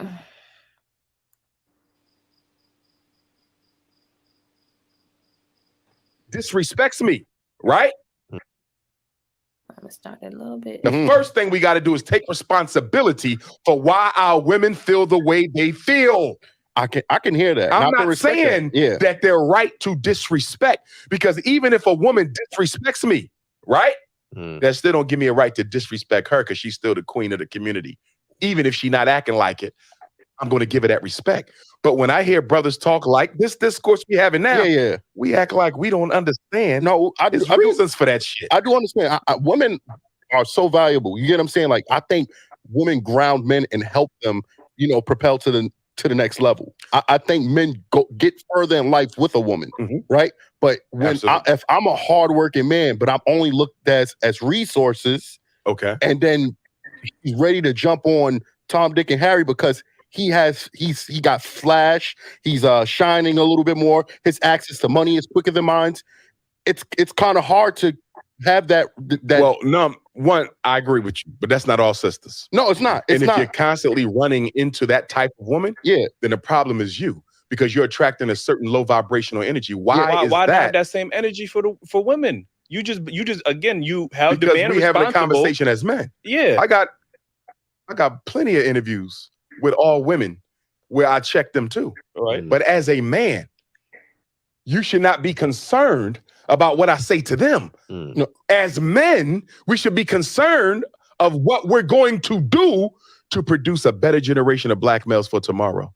That's the only, that is where we should be focused. Women bring the choice of life, right? We understand that, right? I can't have a child unless a woman agrees. And she can't carry one if you didn't put it in her. I agree with that 100% too, right? But whether or not, if you want that child or not, she can still make that decision. It's only up to her. If you don't put a seed in her, nothing else happens. And no woman can make you put a seed in her. So the original act was the responsibility of a man. True. I mean, all right. So did Black men willingly leave the household, or was it the system that was? It was systemic. All right. So how, if we giving them grace for them having to do it without us, but it wasn't our fault, how are we not getting that same grace and that same respect? I'm gonna tell you why. Why? I'm gonna tell you why. Because Black men, as the leaders of the community, now we can't be leaders. Here's the question we got to make. Here's the question. Because the argument y'all make, feeds into the feminist agenda. Okay. It's an argument that says, I don't want the responsibility. I'm a leader. I don't want to fix shit. Right? I'm gonna fall back. and let her run everything. That's what the feminists tell. They say, look at them, making excuses for why they can't be better men, making excuses for why they can't make better men. You understand? Your argument feeds the feminist narrative. That's not what we're making excuses for. I'm saying I am the better man, but I shouldn't be held responsible because you wanted to choose a Pookie and a Ray Ray. That's not me. I work too hard in my life. I'm gonna go back to what I said. Pookie and Ray Ray shouldn't exist. And the only reason why Pookie and Ray Ray exist because we're not in the community making those boys the men they need to be. Do you see that? And she don't get a Pookie if you didn't allow a Pookie. But she got an Eli. She ain't come to Eli. She went to Pookie. And that's what we're trying to say. She wouldn't have had a Pookie if we didn't allow one. Okay, so I'm gonna stop it there. Let's see. Let me remove this. Okay. All right. So and Cheryl, I hear you say I agree with Umar. A woman can't teach a boy to be a man. And I do agree with that. The issue that I kind of was having with parts of the conversation, because if you hear the whole conversation, it was a good conversation. You know, there was a lot of things that were said that were really good. But the part that I have is I always go to the imbalance that can happen in the conversations. Because even the part where he said like it's on the man, like when it comes to like putting the seed in the womb, right? That's almost saying like women don't have control over their own wombs, right? Like you you have a part to play in that. Like we both have a part to play. So I don't believe, I believe when it comes to raising the community and our children, I do agree that men need to be present, right? But at the same time, I do believe that what we miss when we talk about when Dr. Umar says men need to be men. Well, we do understand that there is healing involved within that, because I think a lot of times, and you can, I want you to jump in a second, but a lot of times we look at healing as a woman thing, right? Like Black women are healing. I've heard conversations for Black women saying like, yeah, we're over here doing all the healing, and Black men, where you at? What you doing? Right. And so that is an issue that I do have with part of it, because when they touch on the Pookie and Ray Rays, right? And he says Pookie and Ray Ray should not exist. Which, I believe Pookie and Ray Rays are, they're gonna exist. But when you say that Pookie and Ray Rays are not should not exist because it's Black men's fault, you cannot take one and not the other, right? You cannot say that Black women were the ones raising the community, and it's Pookie and Ray Rays are the reason why they don't exist. I mean, that Pookie and Ray Rays are the reason that Pookie and Ray Rays exist because Black men weren't present, but then don't hold the Black women accountable for the fact that Pookie and Ray Rays exist because they were the right ones technically raising the Pookie and Ray Rays, right? So I think that we have to understand for Black men if we want Black men to be what we deem as Black men, right? We have to understand there's healing within that. Because when I say things have been left, like Black women in our community have been able to fly under the radar in a lot of things, then this is kind of the things that I'm talking about, where we have to look at both sides of the equation, and a lot of times these conversations can be very difficult because as I'm a Black woman, I'm a mother, you don't necessarily want certain things to be kind of like discussed because you're like, well, I'm in that role, right? So then a lot of issues that I have seen when it comes to Black motherhood is when you present something, when you say, hey, this is what has happened in the dynamics of this relationship or in this community. And I'm addressing this because this is the pain that has come from this. It does not want to be addressed. It does not, people don't want to talk about it, right? It's easy to talk about the person who's not there than it is to talk about the person who is there. So I think that when we talk about healing within our community, this is it's a huge part. We have this conversation, gender war conversation, right? Like, but really we have to really kind of like dissect what that is. a lot of people are speaking from their own personal paradigm and their own personal pain, right? So when they see the Black woman, they see their mother. When the Black woman sees the Black man, they see that they're the father who left them. So we have to really start addressing those dynamics and understand both sides need to heal. Not just the Black woman, not just the Black man, but both of us have to heal because families are what create our community. So, Sister Nef, what do you have to say? Yeah. Well, I want to say first and foremost, we are healing. Black men are healing, Black women are healing. It's really a beautiful time of healing. I've been witnessing it, and it's something I always want to lift, acknowledge, affirm, because it is happening. And I think the more that we focus on it and see it, instead of saying it's not happening, then we're directing our energy to it actually happening. It's just the energetics of it. Energy grows where energy flows. So I think that it's important for us to see all the ways that we are healing, because it's inevitable. Like, the dynamics are shifting, the conversation is shifting.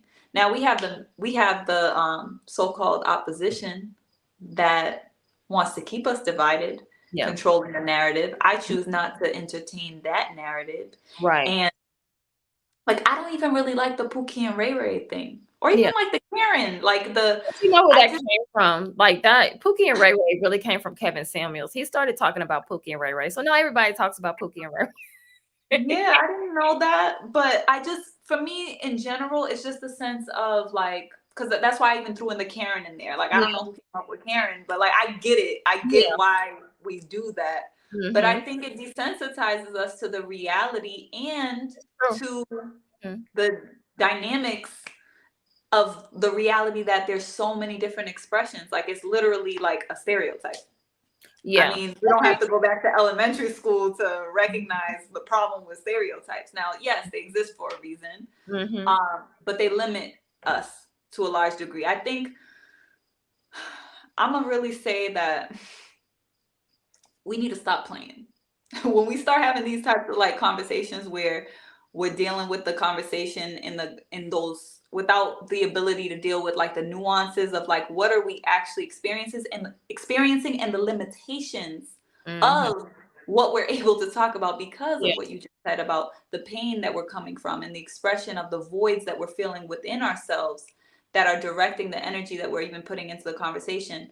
We're playing. I feel like the whole gender war thing, it's like a ping pong. Like, this is not a game. Yeah.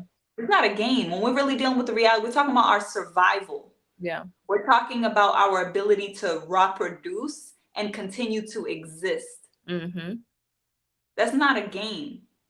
And I really think that that's really problematic, the fact that we even feel like we can be pointing the fingers at one another. Like, that's already the problem. Yeah. We have to see ourselves as whole. We have to see ourselves as one. You only got here because of your mother and your father. Period. So that alone means we have to look at the relationship with our father, the relationship with our mother, and how that's reflected in our own energy dynamics within ourselves. Yeah. What's that masculine energy within you looking like? What's that feminine energy within you looking like? How do you create that wholeness within yourself? Okay, my father wasn't around. I'm going to really have to learn how to father myself. And this is a lot of the deep work. This is the work that we actually do. Yeah. So one of the things you have mentioned, intentional work. You're talking about very intentional work, right? Like that's yeah. And this is important work. Like, this is work. Like, it's work. Yeah. And that's why I'm saying, like, I feel like we're playing, and there's a space for that. Like, I feel like there's a space for us to play, and we're not playing in that space though. Yeah. We're playing in the space that we really need to be doing work internally, right? The whole entertainment and just like all the things that we're doing to like not deal with what's actually the reality of the situation. I think that when it comes to male-female relationships, we have to start right here and look at what's going on within us. Yep. And see how we deal with that. So to an extent, I agreed with what he was saying, even though I didn't have the full context. I agreed with what he was saying about the accountability piece. Don't look at who's not in the room. Right. Like, look at yourself. Yeah. Period. And I think that that's what each of us needs to do now. We can engage in these conversations, absolutely. But at the end of the day, what's the purpose? Mm-hmm. If we're not seeing us, if we're not doing it in a solution-oriented way, if it's just to point the finger and blame, like, we have to figure out the way to actually make the concessions necessary between men and women to acknowledge what roles we must be in order to continue to exist in a dynamic that is not going to perpetuate pain and trauma that we've experienced. And the only way that we can do that is when we work on ourselves. So one of the things you had mentioned before I was saying is healing spaces. Mm-hmm. And how we cultivate healing spaces. That's, I would say, one of my primary functions is to create space for healing. Mm-hmm. I feel like our spaces have to begin to be co-ed.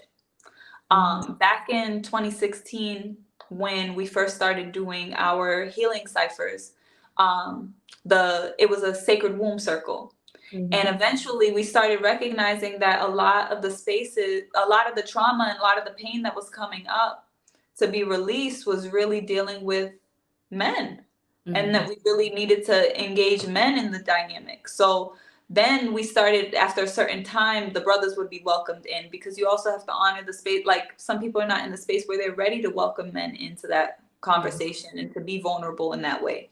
And then eventually now, it's revolved into our program, Intuit. Intuit is a healing cipher that is co-ed, and we see it as ritual therapy, where we're actually creating space for intuitive therapy, where we're trusting everything that comes up and everyone that comes up, showing up authentically in order to have a space of vulnerability and really express what is going on within us. And then we're supporting one another with resources, with perspective, with practices and different things that we can do to engage and continue the healing process. But sometimes it's just a matter of just saying it out loud, expressing what's going on. But that starts from within. So a lot of these conversations we're having about the other person and all of that, like what he said, like, you're attracting it. We're both, like, at the end of the day, you can only attract what you are. And there's something reflected in that you need to learn, and you have to just accept that. Yes, we can give each other grace and all of that, but ultimately, like, you got to know where you are in your internal process and what work you need to do. Some people are doing that work within relationships. Some people need to do that work alone. You have to be clear on where you are. It's building off of the conversation we were having before. Mm-hmm. That work has to be done, and you're going to be an individual regardless. Mm-hmm. Showing up in a relationship, however fragmented you show up, if you're not showing up whole in that relationship, then that's the expression that you're going to match. Right. Or that's going to match you. So I do think that inner work is really, really important. So we started doing this as a co-ed space, and that's been very beautiful. Mm-hmm. I think that the ways that we're able to learn from one another, right? When you see another brother that might not be your husband, expressing, kind of going through something and from the perspective, and you can just see, like, oh, I never saw it that way, because when my husband says it, I'm not listening. I'm not hearing that. Mm-hmm. Because of all these other dynamics and things that are in the way there. So our relationships are really essential, and creating spaces for healing, I think, are important for the fact that we reflect one another. It's like standing in a room with many mirrors, and you get to see this part of yourself that you never could see on your own. But the way that these mirrors are specifically positioned, you get to see behind your ear right here, and you're like, oh, I didn't know that was going on there. Right. So it's really supportive to heal within community, but it requires vulnerability, authenticity, and honesty. And I think that that's something that we're learning to do. Like, I'm seeing a lot of people open up about what's going on with them, what they're struggling with, sexual abuse with brothers is a difficult thing to navigate. There's a different socialization. The way that men heal and the way that women heal are completely different. So I think that's also why sometimes women are like, what's going on? We're here over here healing. What are y'all doing? It's like their healing looks completely different. than our healing. Yeah. And we have to be able to allow that and accept that and not feel like they have to do it in the way and in the time frame that we want. And I think when we focus within ourselves instead of looking outside of ourselves for something, then we can actually create the space for each person to have their space to do what they need to do. We have to move out of the dynamic of having these like possessive and codependent relationships. That's a really big thing that we really need to deal with, because I think our method of relating is revolving. So now we have to elevate out of that. And some of us are having to learn that within relationships, and then some of us are having to learn that on our own so that we can attract and align the relationship that matches that. But either way, it's a change that's happening overall, because that dynamic is outworn. Like, we're not in that space anymore. We're not in that space of the whole world has changed. We're not living in the world that our parents lived in. Exactly. And I wanted to go to Queen's Beauty because she asked a question: how do we turn this gender war into working together? And I think that we have to understand, because most of us, I don't operate just like we talked about, like with words. I don't operate within the paradigm of gender war. I don't see that it's I don't look at it as a gender war, right? I think a lot of us are speaking from just our own personal experiences, and what needs to happen is what Sister Nef said, is going within, right? And that's intentional work. So in the beginning of my relationship, that was one thing that I had to learn, was stop pointing fingers. I had to go within and say, am I lovable? Am I, like there were just things that I had to navigate on my own, as a wife.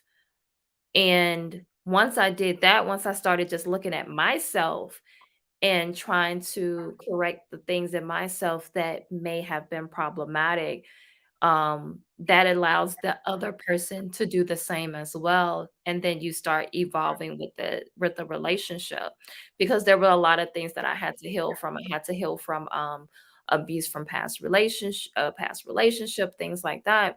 And so a lot of times, and I think, and I'm just going to speak from my personal experience, because I knew I was testing as well, testing, are you going to be like these other men and things like that. And just coming from that place of where I needed to heal as well. So a lot of times it's just taking that own personal, when people constantly talk about accountability, but you have to take that own personal accountability within yourself, within your relationship, right? And that's the thing, because we constantly talk about it with the other person. Like, I'm holding you accountable. I want to hold you accountable. Or you need to be held accountable. And then you have to kind of go within. And that's what I said when Sister Neff was talking. That's intentional work, because everyone is not doing it, right? Like everyone, we can tell you the tools.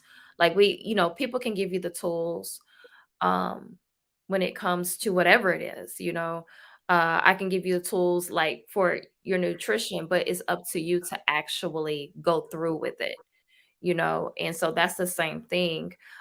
People can go to marriage counselors or relationship counselors, and they will give you the tools, but it's up to you to use those tools within the dynamics of your relationship. So I think one big thing we have to do is turn off of all of this stuff, all of this noise. If it doesn't aid in your healing, why are you participating in it? Um, why are you consuming it? Um, I made a post earlier today and I said, what is it? What are these things doing for you? Is it aiding your healing, or is it, causing you dis-ease, right? And dis-ease can be in the mind, body, or spirit. It's just not always physical. So if you turn on a conversation and it causes you turmoil, or it causes you anxiety, or it causes some type of whatever, something within you to stir up, you have to question, is that something that I need to be consuming on a constant constantly, right? There are just some things that I just don't listen to anymore, right? And so that's the thing, is you have to navigate that on your own, because once you start harmonizing yourself, then you can harmonize with other people. Did you have something to say to that, Nef? Yeah, blessings, Queen Beauty. I think that the way that we turn it into working together is we choose to start working together with the ones who are ready to start working together. There are people who are ready to work. There's a lot of people talking. There's a lot of people having conversations online. It's just like, that's part of the problem, like the opportunity, I'll say. The opportunity is there for us to actually move into solutions. And I think that we have to really start doing that. I'm really big on that because I'm all about embodiment. Do the work. Moment I started, everything I learned about, all right, let's go. That's just my disposition. I know that I'm a mutable energy. Some people who have maybe like fixed signs, it might be harder for them to just like change, move, because their energy might be more fixed. But I think it's important for us to start aligning with what we're learning. It's not enough to just know it. We have to do it. We have to be it. And that's very, very important. Like, you start learning about the food, don't make the excuse like, oh, everything's toxic.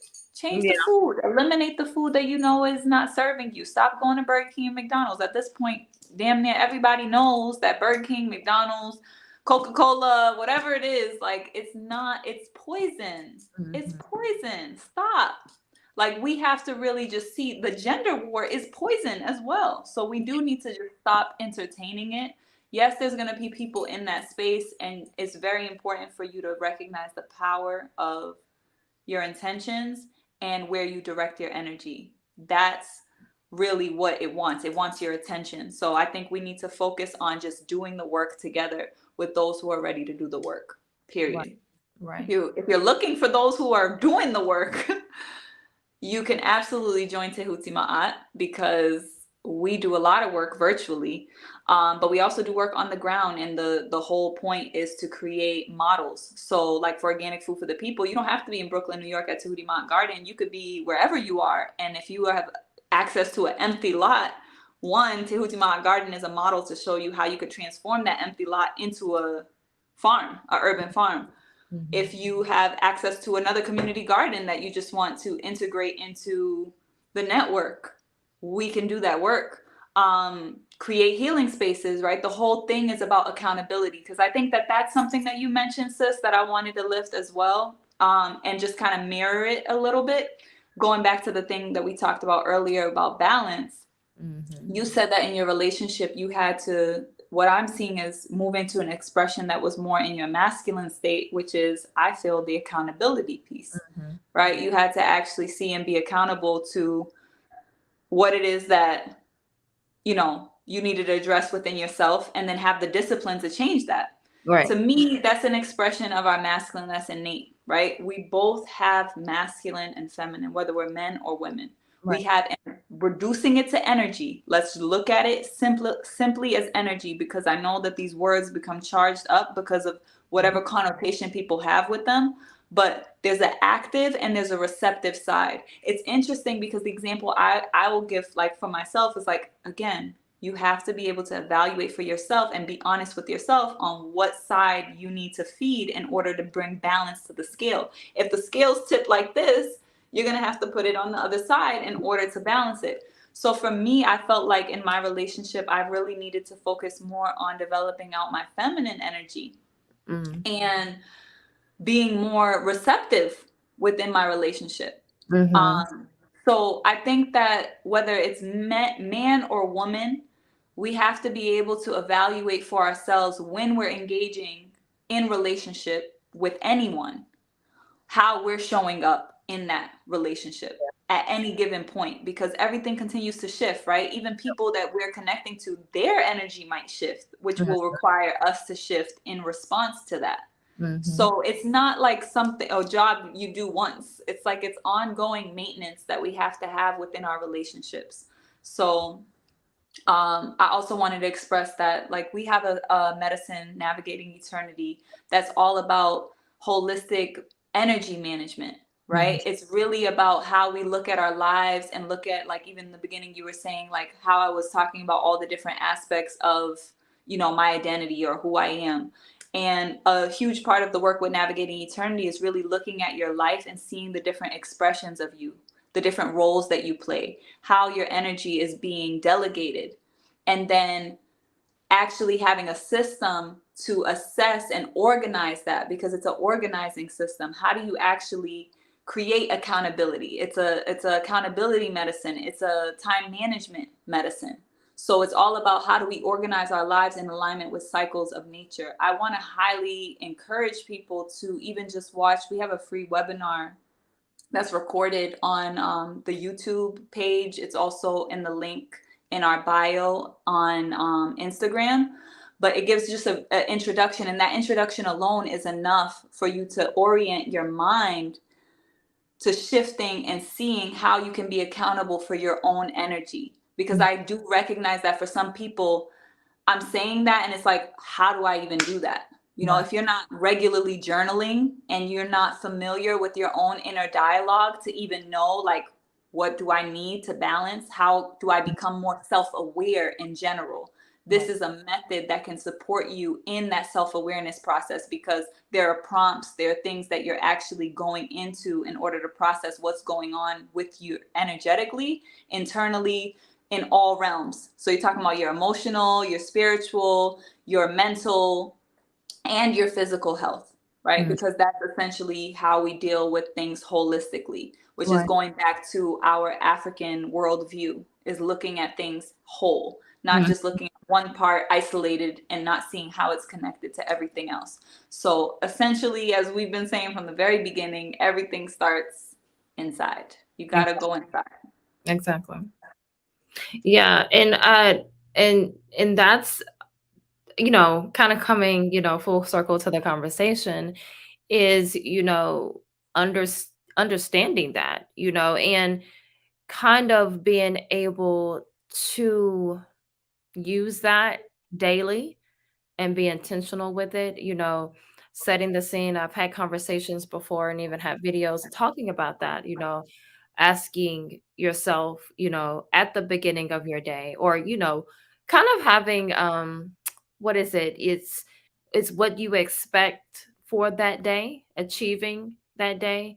You know, there's certain things that I say to, you know, say about myself before, you know, that when I go about my day, that I am um I'm thinking my I, speaking my I, doing my I, right? And that I'm able to hear, you know, when, you know, truth is being spoken and things like that. But also when I get to the end of my day, and these are the things that we teach our children, is also, you know, did I achieve what, you know, achieve the balance, or, you know, achieve my I that day?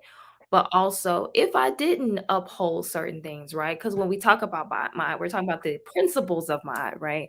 So, you know, the truth, the harmony, you know, balance, you know, order, justice, all of those things. So, did I achieve those things within myself for the day? And if I didn't, right? That's the judge. Like, you can judge yourself each day, right?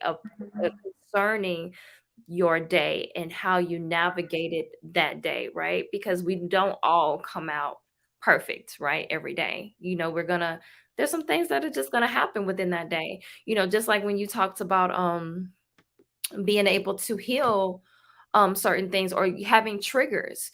You know, we all still have certain triggers, you know, even my sign, like, you know, I talk about this often about, like, you know, as an earth sign and as a Virgo, I can be judgmental. And so, you know, understanding that within myself means that I have to look at, what am I judging in others, right? And then if I'm judging that in others, because a lot of things, you know, me and my husband talk about this all the time, about how the things that I judge in others is because I hold myself, I'm judging that within myself, right? And so am I being too hard on myself, and that is making me be too hard on other people, right? So those are just different, that's just an example of what we do when we think about our day, or we think about our week or month, or whatever it is that you're trying to achieve personally, but also in relation to other people. Because if I hold on to that, right? If I hold on to that judgmental mentality, I can't work with other people, because there's always going to be something that you can find that you can judge somebody else on, right? They're not eating like me, or they don't move like me, they don't think like me, right? And so that also can go into your relationship as well. When we're talking about building relationships with other people, and that goes into even what she was saying about isolating within the healing, because your healing looks different than my healing. Then I don't want to work with you because you don't really have it together, like I do, and then even just we can't dismiss the Eurocentrism, right? That it operates within our consciousness, our programming, and what that even looks like, and how that aids in our community efforts, because there's a whole value system, that we participate in, you know, and a lot of times when we participate in that value system, we look at others as less or least valuable, because they don't look or have the following that we think that they should have. So why should I even listen to them or participate in what they're participating in, right? You have something to say? Yeah, no, I was just thinking about what you're saying, and I do think that we have, yeah, I think that what like struck me as you were speaking was just thinking about how we have to look at ourselves honestly. It's like going back to what you're saying about the inventory that you take at the end of the day, right? We Right. only judge something once it's complete. So in the beginning of the day with the 42 covenants, for example, you say the declaration in the beginning, I will not cause the shedding of tears. I will not sow Right. seeds of regret. I will not waste water. But at the end of the day, when you do that moral inventory, you're saying, I have not wasted water. I have not laid waste on the plowed land. I have not. But when you get to what you have done, you have to be honest with yourself Honest. Yes. in Have that you? Have you? assessment. So I think, yeah, we have to really be honest with ourselves about the ugly parts of ourselves. We have to look at ourselves and we have to be whole in ourselves. I think we also have to look at the European within us. And there's an aspect of that healing that we really have to do. For me personally, I have to honor, and for most Black people, but me specifically coming from this lineage, we were colonized by the Portuguese. So I have Portuguese ancestry. So there's an aspect of that European energy and disposition that I have to honor within myself for my own survival that I was rejecting. And that's what I was realizing was the gravity that I was moving so much in an extreme that I didn't even want to see myself as an individual. I just wanted to see the whole, because I have to be focused on the African worldview. And really what we have to honor is the fact that the African worldview is the mother of all of all perspectives. So that's why when you look at the Indian or the Chinese medicine or any of these different traditions, you still find the source on the continent somewhere in the heart of our ancient traditions. So I think it's important for us to recognize like where we have to learn self-preservation, and we don't go to the extreme of survival where it's like, I'll kill you in order for me to eat. It's like, how do we move into the space where we're not operating in an extreme, where it's a death-driven culture, but we're willing to kill in order to live, if that's what we need to do, right? Because there's a reason why we've been put into this. So going back to that soul level knowledge and wisdom, we have to return why us as a collective spirit are in this position where this energy is still dominating our psyche to the degree where it's still wreaking havoc within our homes, within our bodies, right? because there's still something we haven't learned. And I believe, I know that what that thing is self-preservation. And I only know that through doing my own inner work and seeing that that's what I'm still working through. And I believe that as a collective, that's what we're still working through, is how to preserve ourselves, how to see ourselves as part of this whole. And in order for us to unify with anyone, we have to unify within ourselves first. So again, inner work, then we can create partnerships, we can create families, then we can talk about this community work, right? So we can still do all of that at the same time, but you're going to end up running into those same opportunities that are going to direct you right back within, because you're going to end up connecting with people who are expressing themselves from the space of trauma and where they need healing. And that's fine. We just continue to grow from there. It doesn't mean we have to sit on our hands until we heal. The only way we can heal is if we move and connect and try to build these things, so that we start creating structures and systems that are able to withstand the challenges and opportunities that we have in front of us. So we got to do the work. So heal. And so like meeting people where they are, in this wherever we are, right? Because a lot of us are just in different parts of the world. And so there are groups of people, like even me, for one, but there are groups of people who do want to do the work. They want to start building with other African people, and so in your, I guess your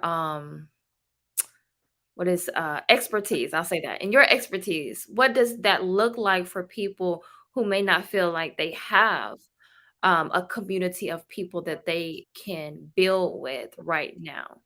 I'll just put it that way. I'll just start with, just say that. Like, what would that look like? What does it look like building with other African people if you don't feel like you have a community to build with right now? Yeah, like in your surrounding area, right? Like if you feel like I'm ready to build, I'm ready to do the work. I'm in the process of healing, but I don't feel like I have those people around me who are ready to build. What does that look like for people? Yeah, I feel like we get everything that we need before we need it, if we need it. So if we're truly ready to connect with people, there may be things right in front of us that we're not seeing, like opportunities to create spaces. Like if you really feel that you're ready, I highly encourage people to connect with us through Tehuti Ma'at, because if you do feel that you are ready to even desire to create physical community and space, there's it's very, very important to be accountable to some type of collective system, some way to, as a leader, be accountable, right? So we build on a foundation of what we call spiritual warriorship. So this is healed leadership. This is making sure that as a leader, as someone who is going to actually engage and build community and connect with other people, that you're actually going through and supported in doing your own healing work.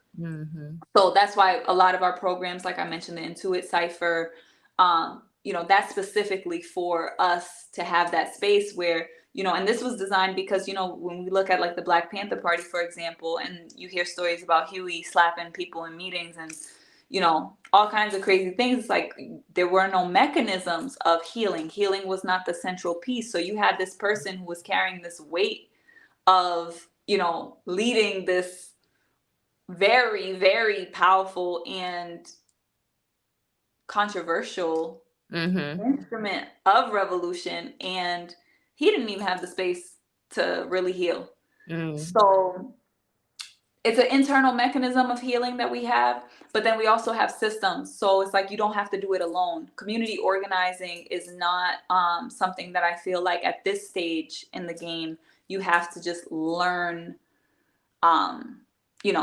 by just walking in the dark. There's so many different ways. Like you were expressing earlier about bringing some people on, talking about education and educating your children in a more holistic way. There's so many people who have created systems, models, and different things that we can be investing in and supporting. I think that that's very important right now, because a lot of that foundational work has been done. And a lot of us who have been doing that work have really been needing to be supported. So I do think it's important for us to look at who's already done the groundwork so that we can just like, can we start building pillars on the foundations that have already been laid? Yeah. So, obviously Teotima is not the only space doing that, but we are grassroots cooperative. So our whole intention is to create a revolutionary paradigm where we can function within the capitalist system, but we're doing it from a cooperative standpoint, because we do know that we need to be able to create self-sustaining systems where we're able to actually thrive and create wealth. So doing that through creating economies around healing, and doing that through coming together cooperatively and collaborating with one another, and being able to strengthen one another with different skills and resources that we have, or raw sources, as we like to say. So I would highly recommend that. But I do think that there are opportunities there. I think there are opportunities to create spaces, if those spaces do not exist yet, where you are. And if you need the inspiration around that, I would really love for you to connect with us, even if it's just in the sense of just looking at the work that we are currently doing and how you can do something similar.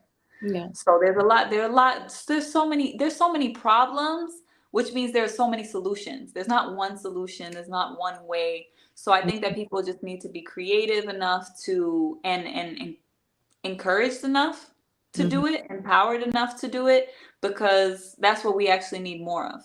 Yeah. It's just the actual work to be done.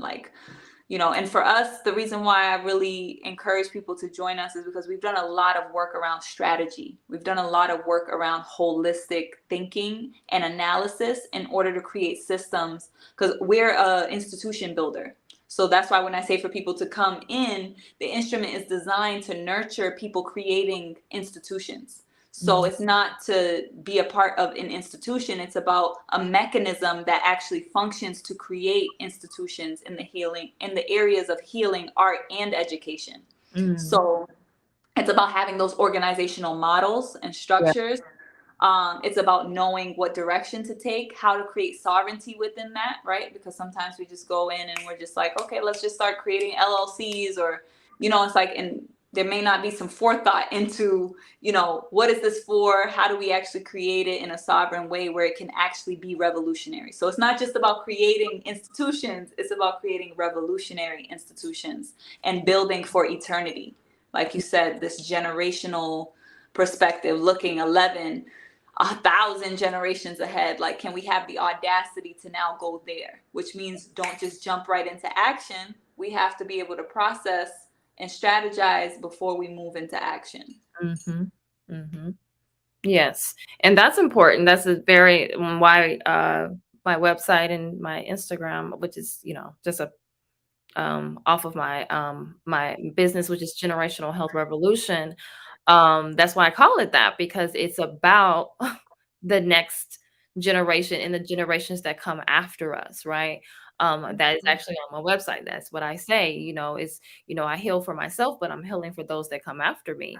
And so, that is very important to me. But I think that, when you have individualism, you don't think about the ones that come after you. You're only thinking about what's going on with me right now.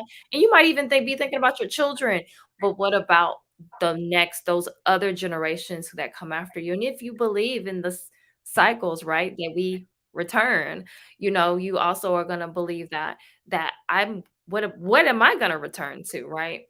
So, those things are very important as far as, like children, educating our own. That's extremely important. But we do, like you said, we do have to have the institutions.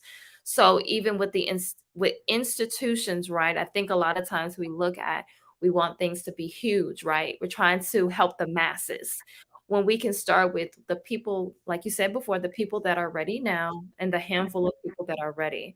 And so that is what I'm on right now. I'm very much on just working with people, even if it's like 3 of us or 5 of us, working with people who are ready to kind of like just go ahead and do the work, right? We really need to stop trying to attend to the masses right now, But just start with people who are ready to get started. I think that's the one thing that you said. And I think because just looking over the things that you do as far as even having strategy, but also being able to align what is it time, right? Like, because a lot of us feel like we just don't have the time to do everything, right? That's why navigating eternity is our initiation process. You can't come into the instrument without going through navigating eternity, because we don't have time for that. That's what we don't have time for, is your excuse saying you don't got time. Well, we're navigating eternity.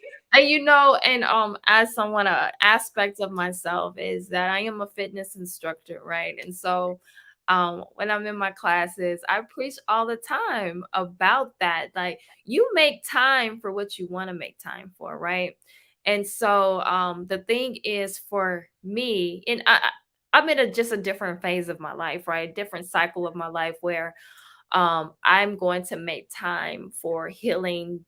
That's just it, right? A part of that might be exercise. A part of that might be like what I feed myself. Having these conversations, like having this conversation with you, is healing for me, right?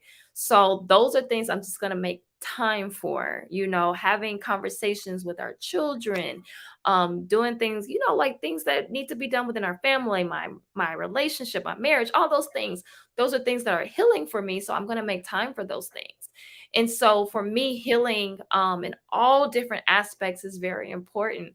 But I do understand the time constraint, right? As a person who also wants to help the community, I have to look at that as well. So yeah, I'll definitely be connecting with you on that aspect, because I definitely need to like prioritize how I make time for all of those different things. Because as you know, when you have all of these different things on your plate, right, it can be difficult. And I think that's the thing that we do miss out on, especially being in a society where it's always go go go, right? Like, you have people who they tell you to leave your 9 to 5 so that you can be an entrepreneur and work from sun up to sundown, right? So it's it's one of those things where, even like detaching from that, because I think that is very much tied to something that is very toxic, because we don't even realize like where that comes from, or we don't think about where that comes from.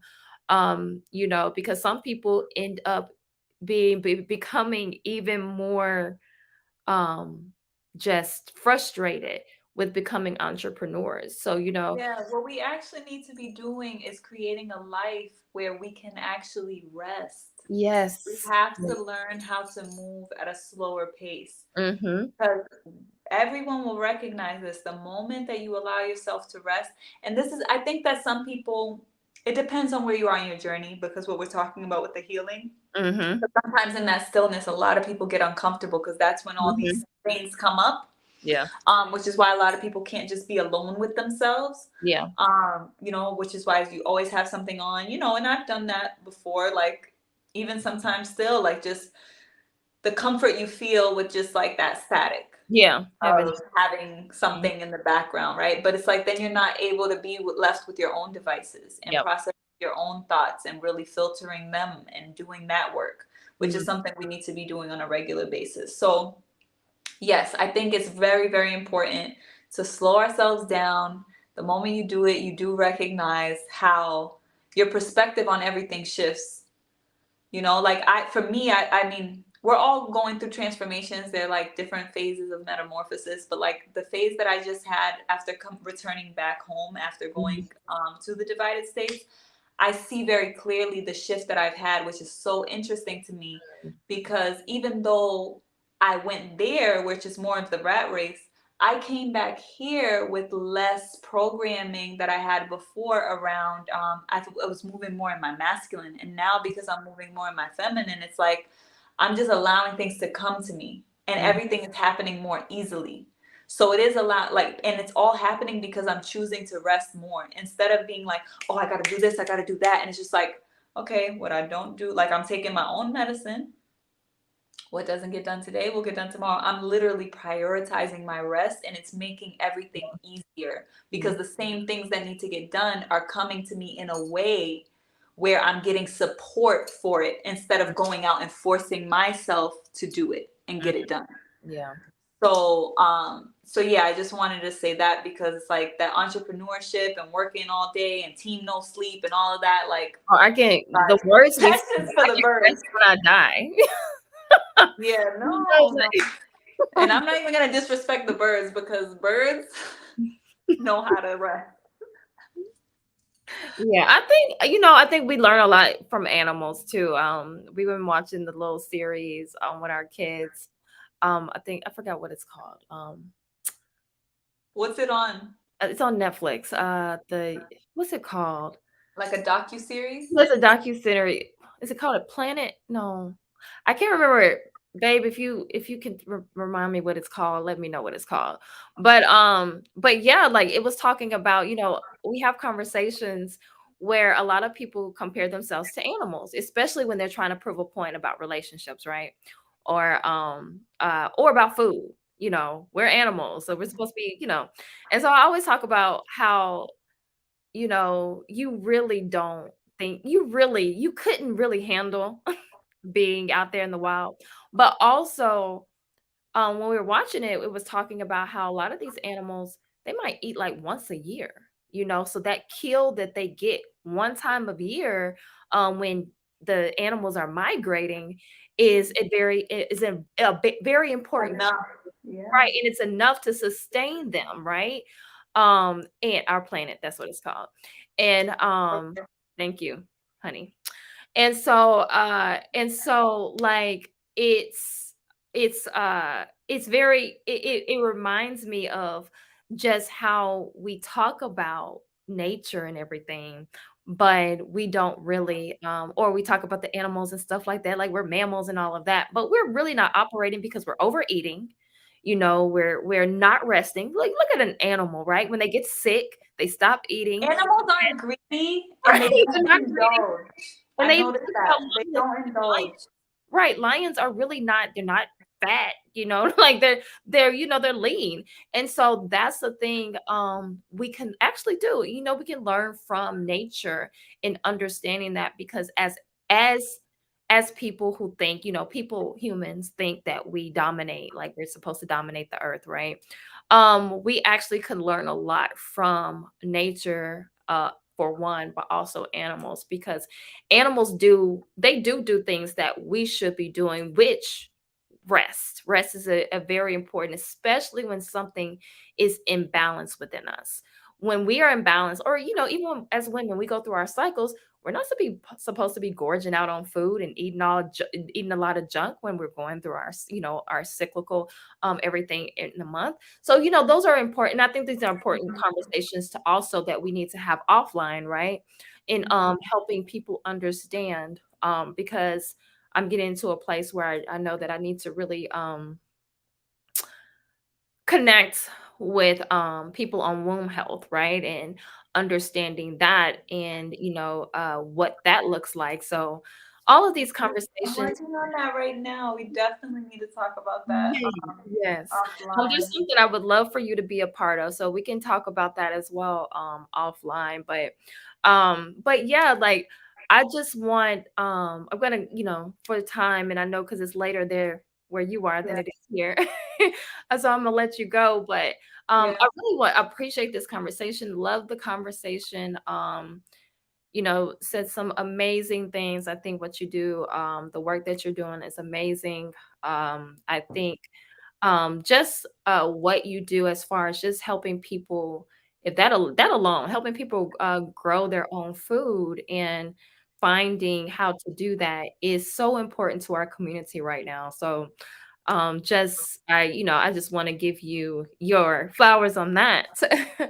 But I just appreciate this conversation. I think it is great conversation that we can also build upon, and just having these conversations sister to sister, and just being able to to build off of this, because I think that is important. I've been speaking to some other women as well who live in other areas of the world, and just having conversations with women as sisters and being able to navigate that, especially when you are aligned, right? Like, because a lot of times, and I don't, I can vibe with women who don't necessarily align directly with me, but it's good to be able to have conversations like this with people with women who you do align with. And so again, I appreciate you and I thank you for coming. Thank Um, you. and uh and I appreciate everyone who came in to the conversation, to the chat. Oh, peace to you. Thank you for coming through. And just thank everyone. I just, I'm when I have these conversations, I get full, and I'm just thankful for this path that I'm on. I'm thankful for this journey, and I'm thankful for the people I connect with along the way. So, with that being said, blessings to each and every one, and I will see you next time. Peace, family. Power.